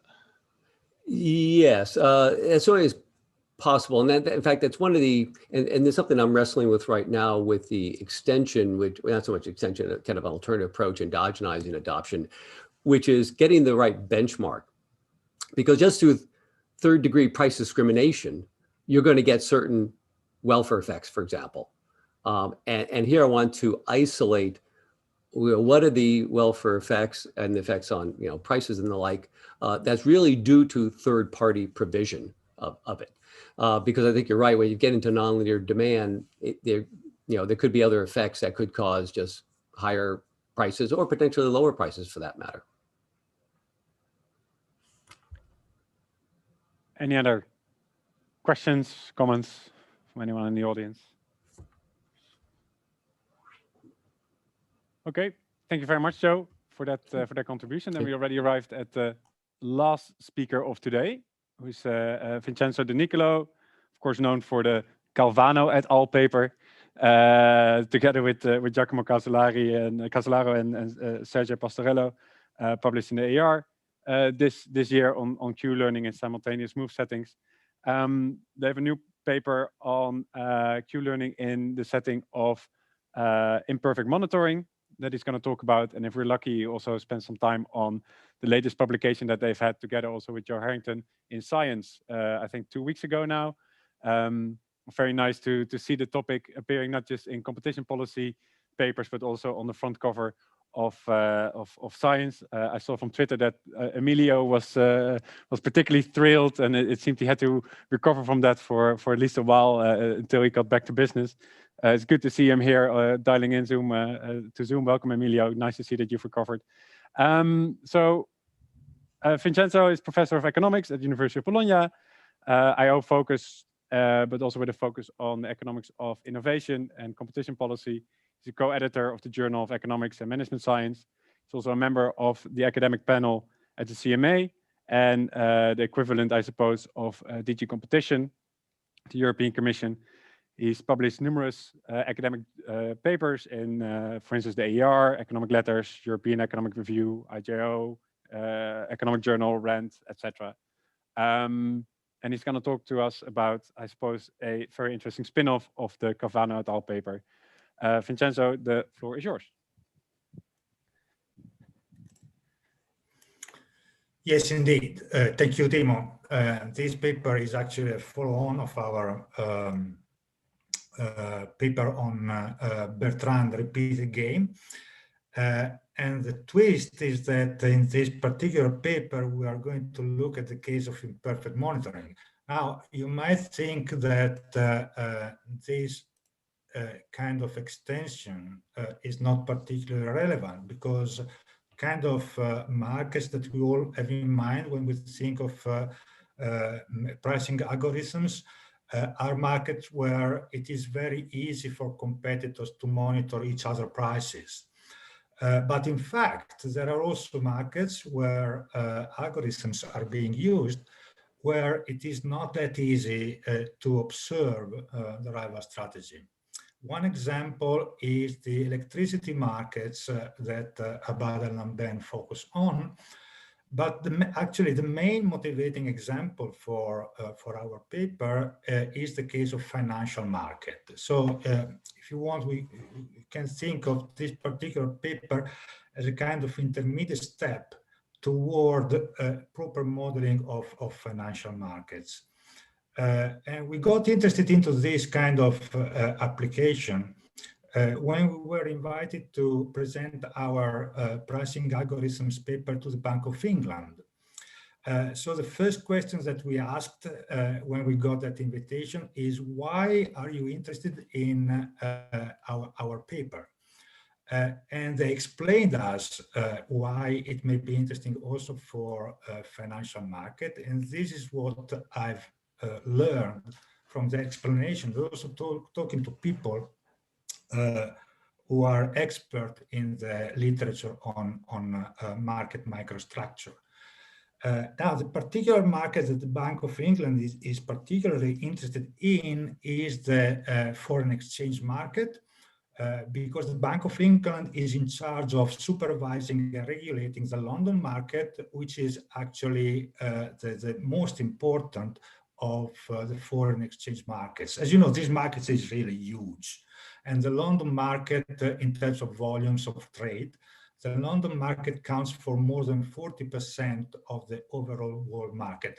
Now, when we think of financial market, we, IO guys, are, tend to think that these markets are not particularly interesting from our point of view, because these are markets which we believe are highly fragmented, where no one has substantial market power, but that is not necessarily the case.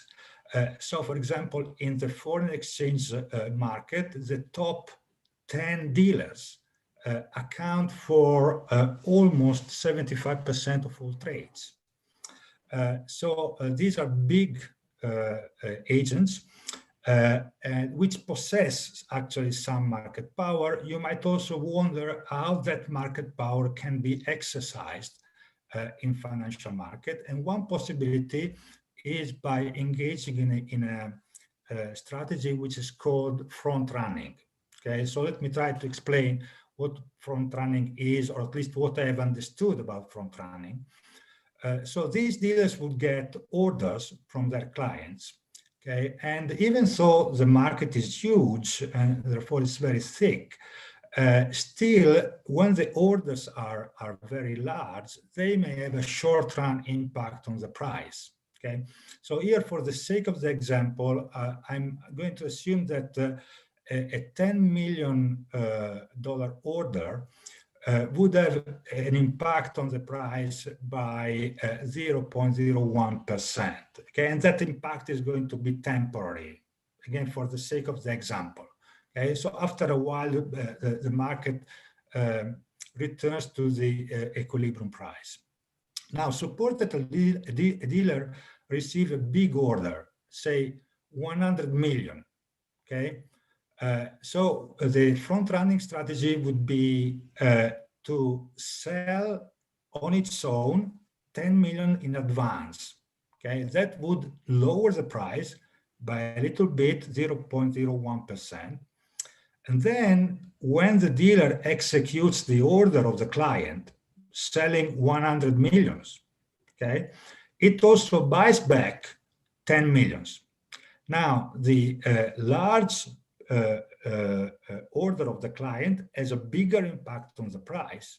Okay, so the price falls by 0.09%, and therefore on the trade that the dealer has made on his own, the 10 millions that he has sold and then rebought, he gains 0.08%. Okay, so that is the front-running strategy. And of course, clients of these dealers are aware of this possibility. So the way they try to defend themselves from this possibility is to place so-called fillet fix orders. So these are orders which are going to be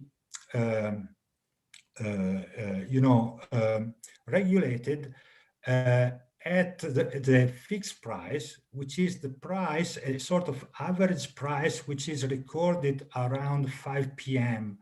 At the London market. So to be more precise, this fixed price is calculated this way.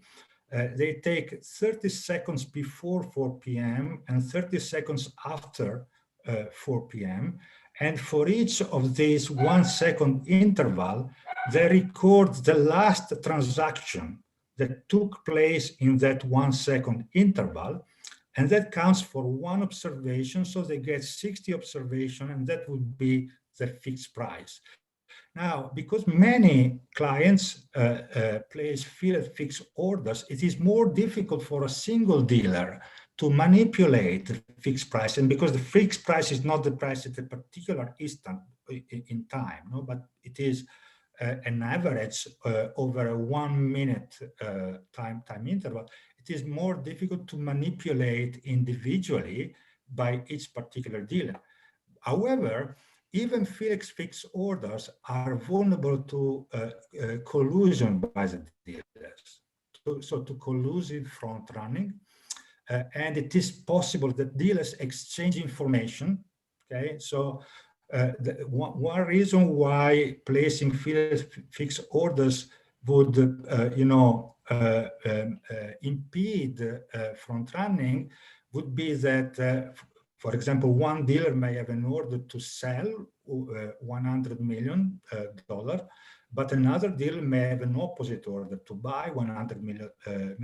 And in that case, if both orders are placed at the same time, they would have no impact on the price. Okay, so one thing dealers can do is to exchange information about the fillet fixed orders that they have outstanding, and they might also coordinate their front-running strategies. Okay, and indeed,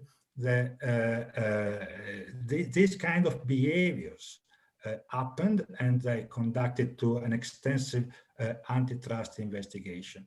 Now, the concern of the Bank of England is that algorithms may replace human in colluding, and that would be a kind of perfect example of the kind of markets that we have in mind, where algorithmic collusion is likely to be most of an issue, because the use of software is actually prevalent. State-of-the-art software is used. At the Bank of England, they believe that the best computer scientists are not those hired by Google and that produce these splendid machines like AlphaGo or AlphaZero that outperform humans in chess, but actually they believe that they are hired by financial companies, by these dealers, and what they do, however, is secret. Frequency of trade is very high. Price literally changed by the second. Okay? I told you how the fixed price, the London fix, is computed. Okay, so in each 1 second interval, you may have several transactions. So ideally, we would like to model this market, but this paper is just an intermediate step. What we do, of course, in that market, that would be imperfect monitoring. Okay, each dealer cannot observe the orders placed by other dealers. The only thing that it can observe is the exchange rate, the price. Okay, so we take the Green and Porter model, which is a model of no competition. Firms only observe prices, and because demand is stochastic, that cannot infer from the price observation the strategy, the output chosen by the other the competitors. Of course, we are well aware that that model captures only part of what's happening in a market such as the foreign exchange market. We would like to have a proper model of that kind of financial market, but that is left for future works. And as a preliminary step, we are interested in understanding whether the imperfectness of monitoring by itself may destroy the ability of algorithms to collude. Okay, now these are the strategies that Green and Porter focus on. So the idea is that they show that it is possible, even with imperfect monitoring, to collude. And the way to do that is, for example, to use strategies whereby the output is kept low at a low collusive level, as long as the price is above a certain threshold. And when the price falls below the threshold, then a price war starts for some time, for a certain number of periods, and after a certain number of periods, collusion is resumed. So they restart to cooperate and set a relatively low output level. Now, that is the theoretical prediction of Green and Porter. So basically, we do for this model what we did in our previous paper for the standard Bertrand repeated game model. That is, we replaced human decision makers by Q-learning algorithms and let the algorithms experiment and learn and see what they learn when if enough time is given to the algorithms to complete their learning. Okay, which is a very simple specification of demand, which is linear. And we also have to discretize the output space. So output can take certain number of possible levels. And the model is built in such a way that apart from the difference between Cournot competition and Bertrand competition, from the point of view of the structure of the algorithms, if there were perfect monitoring, this Cournot model would be analog to the Bertrand model that we studied in our previous paper. And however, the structure, the way we discretized the action space and the way we model demand is such that it is possible to confound demand shocks with changes in rivals output. Okay, so that is not true for all possible prices. So when you observe, for example, very low prices or very high prices, then you can infer what your competitor has done. That is, by the way, a duopoly model. But for intermediate price levels, you do not know whether that price level was the outcome of a positive or negative demand shock or a change in your rival output. So to some extent, there is obfuscation. Now, this is what our algorithms, coming to the results, this is what our algorithms do. Okay, so on the horizontal axis, you have the number of repetitions. Like in our previous work, it takes a very long time for the behavior of the algorithms to stabilize. However, they start to collude. Here, this horizontal line is the competitive output level, and the lower horizontal line would be the output level under full collusion. Okay, so after a very short phase where actually they overproduce, oversupply, they start to produce less than the competitive output level. So to some extent, there is some contraction of output even quite early, I would say. But they keep learning and they learn to reduce their output level over a longer time horizon. Okay. Now, that would be an interesting issue for future work, that is to look also at these intermediate stages, what the algorithms have learned. But what we do actually is to focus on what happens when the learning is completed and they converge to a limit strategies and look at the properties of these strategies in greater detail.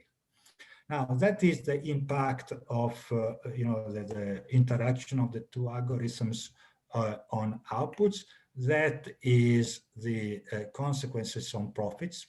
Okay, so that is a normalized measure of profit. One would correspond to full collusion, 0 to a static Cournot outcome. Okay, so the dynamics of output is reflected in the dynamics of profit. Now, an interesting question is what kind of strategies have the algorithms learned after that many repetition? Now, the problem is that one important feature of our algorithms that I should have mentioned before, but I say it now, is that they have a finite and very short memory. Okay, so their strategies are conditioned. Is a relationship between current output in period t, which can be conditioned only on the previous period price. Okay, so they have one period memory. The state variable is the past price, and the action is the current output level. Now, with a one period memory, you cannot implement the strategies that Green and Porter considered, okay? Because these strategies involve a finite punishment, but the punishment is generally longer than one period. So if you try to implement these strategies with a one period memory, you would be trapped forever in the punishment phase. So what our algorithms do is similar in spirit to the strategies that Green and Porter studied, but is different. And here is what they do. Okay, so here, this is the demand function, okay, on an individual basis scale. So it's the demand function divided by 2. And that curve here is the average strategy, which the algorithms have learned when the learning is completed. Okay, so it's an output level. On the vertical axis, you have the output level. and on the horizontal axis you have the price. Okay, it is the previous period price. So this function here you see is increasing, meaning that suppose to fix ideas that demand is high, okay, there is no change in demand, but your competitor increases the output. So what you would observe is a lower price. So that would be the equilibrium price if they both stick to the long run strategy. Okay, if one firm deviates and increases the output level, the price will decrease. Okay, you observe a lower price, then both firms would increase the output level, punishing the deviation. So that is a way in which the price war is engineered. But the point is that the output increase is small, which implies that in the next period the price is going to increase a little bit, remaining below the equilibrium level, which implies that there is still a punishment, but smaller one. And after a while, the algorithms go back to the original equilibrium, so to speak.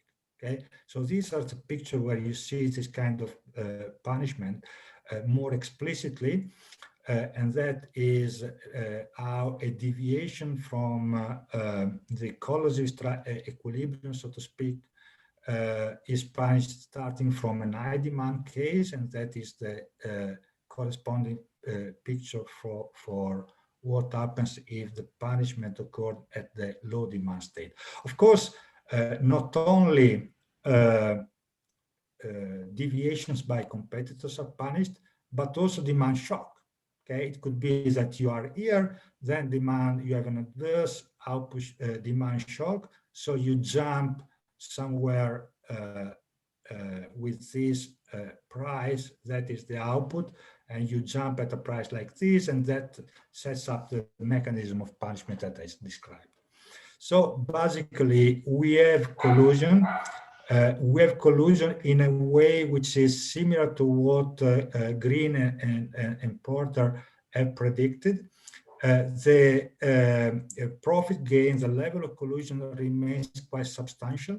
Okay, it's a little bit smaller than it would have been with perfect monitoring, but quite substantial. So with this level of uncertainty, the impact on the level of collusion is less than 10%. I see that I'm running out of time, so I would stop here.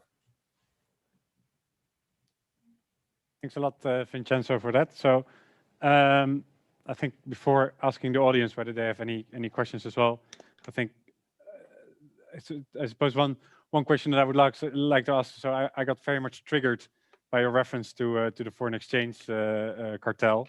Maarten, Peter, and I also have a paper on the LIBOR cartel, which was sort of based on similar mechanisms. Although, so trying to probe you a little bit on the motivation in foreign exchange markets. So my understanding of the foreign exchange cartel was that you had individual traders, high-profile traders, through chat functions were able to collude one way or another. That was the case in LIBOR, and allegedly the case also with the foreign exchange.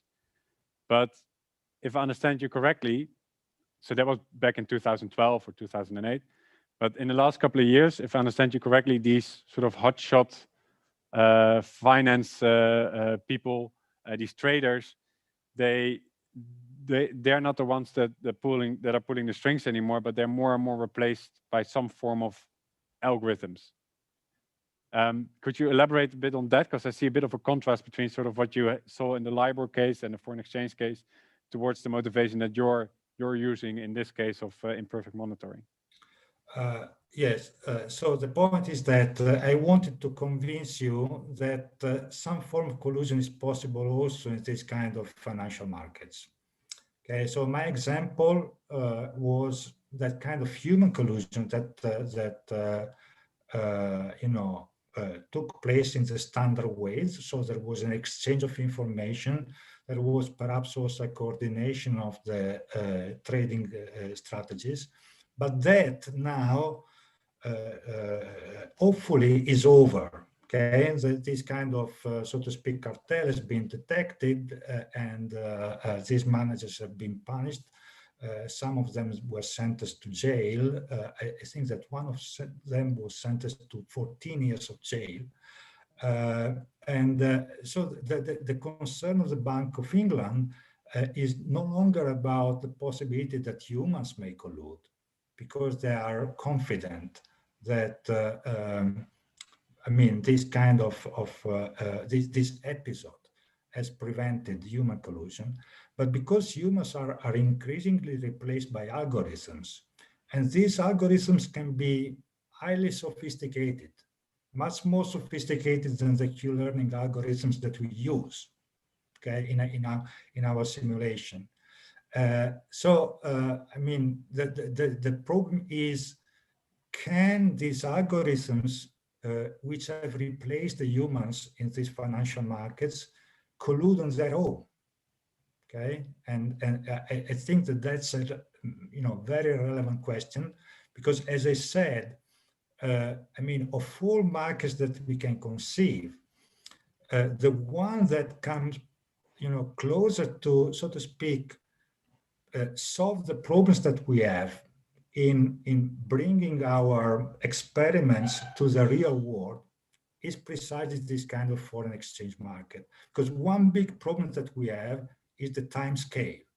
Okay, so if we apply our experiments to markets such as the online Amazon market, then you need to have a time period which is at least, let's say, a quarter of an hour, because otherwise transactions could not materialize in a shorter time period.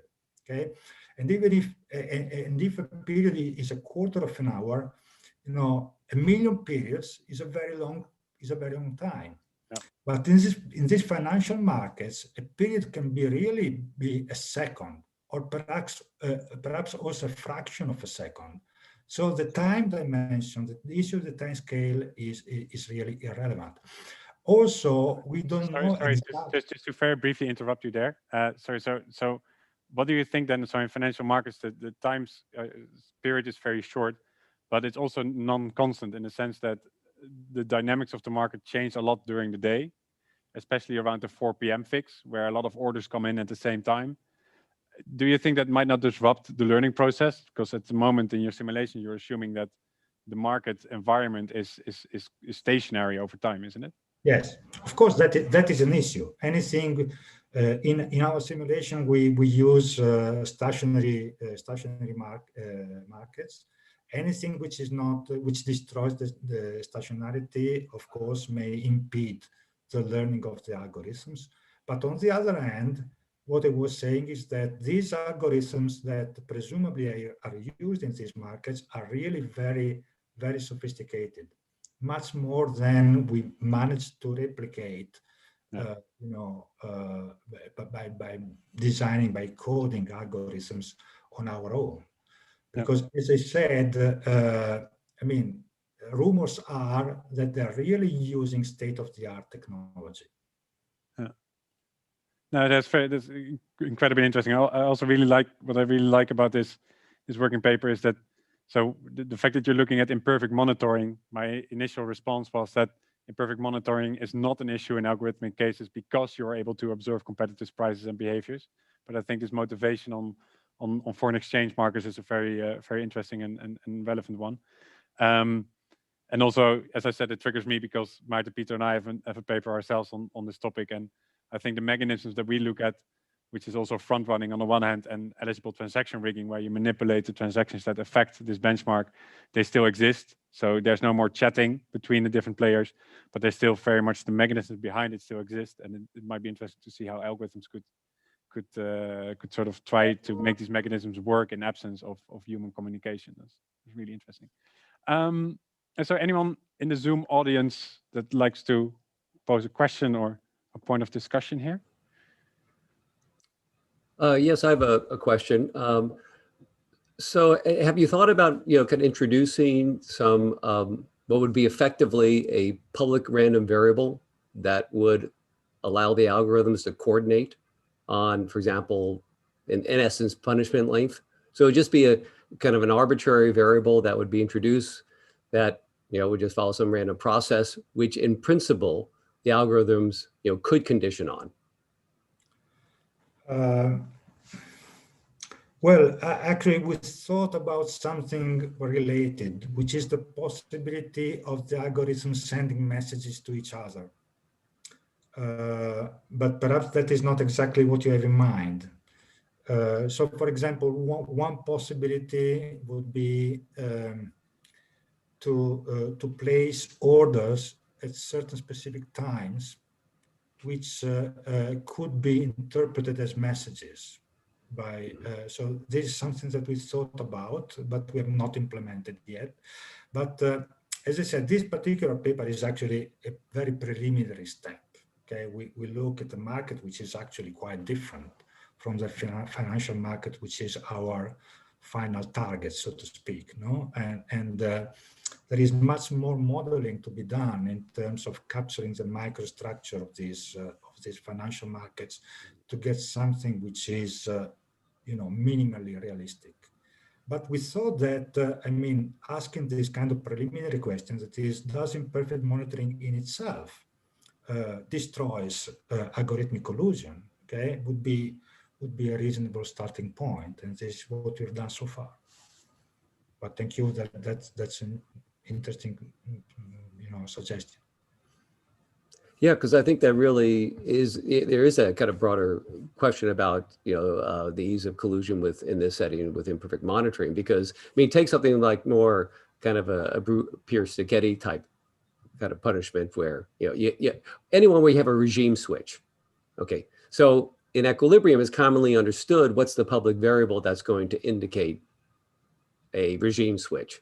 So the question is, to what extent can these algorithms kind of basically imitate kind of a regime switch by conditioning on some arbitrary random variable?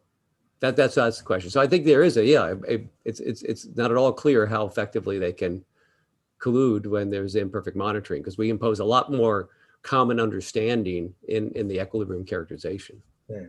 So as I tried to show, our algorithms, because of their limited memory, do not switch abruptly across regimes, but they have a kind of smoother strategy. Right. But of course, one robustness check, one extension would be to look at longer memory to see whether something more similar to a regime switch might occur.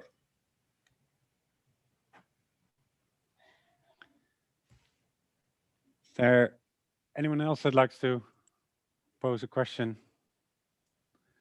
to Vincenzo here? We're nearing the end of the conference, and I saw that the battery of the laptop also died, so I think we had a perfect timing here. So just to wrap up, I suppose I think one really interesting thing to notice here is that it was 2 weeks ago that I had a video call with Javé Lambin on this topic. So he has his paper as well on this, and he commented that there is not a shortage of competition in the area of algorithmic competition. That there's now more and more researchers coming into this field, which is true, and it might be a bit daunting. Of course, as competition economists, we like competition, but we might feel a little bit uneasy about the fact that there's so many of us competing with each other on the topic of algorithmic collusion. So I commented maybe we need to get together and sort of coordinate our efforts, but that sort of defeats the purpose as well, I suppose. But what I think is nice to see with the conference today is that we are quite skilled at differentiating ourselves, I suppose. So we had a very wide variety of different papers, looking both at the practical side of things, implementing things from the operations research and management science literature, which many of us in economics are not very known with. And I think it's very good that we get some exposure to that and we read up on that. And also more the theoretical work, the theory modeling that we're perhaps more familiar with, and empirical work that Dan Ershoff talked about. So it's very nice to see the differentiation on the hoteling line and also in going into the dimensions that we may not have thought about. So I'm very enthusiastic how this is developing. I've thought it was an incredibly interesting set of speakers. So many thanks for all your efforts. Looking very much forward how this is going to develop. I think there's a role for us as academics to think about this harder and maybe also go more towards perhaps the practical side of things. how are we going to use these lessons for competition authorities? So they're clearly eager to get to work with this.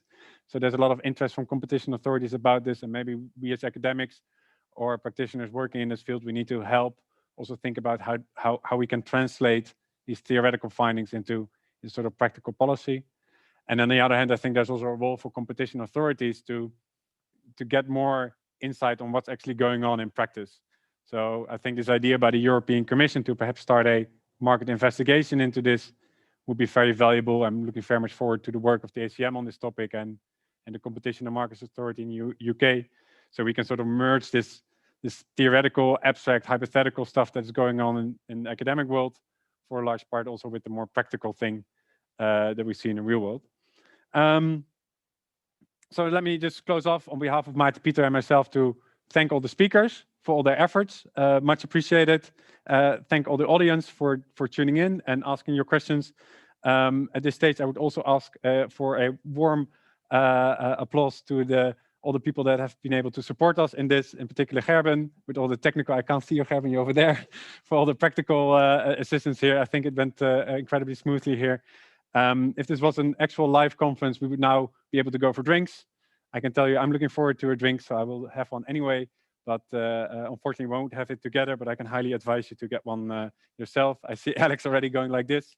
I think you're on Eastern time, right? It's a bit early for you for a drink, but coffee is fine, I suppose.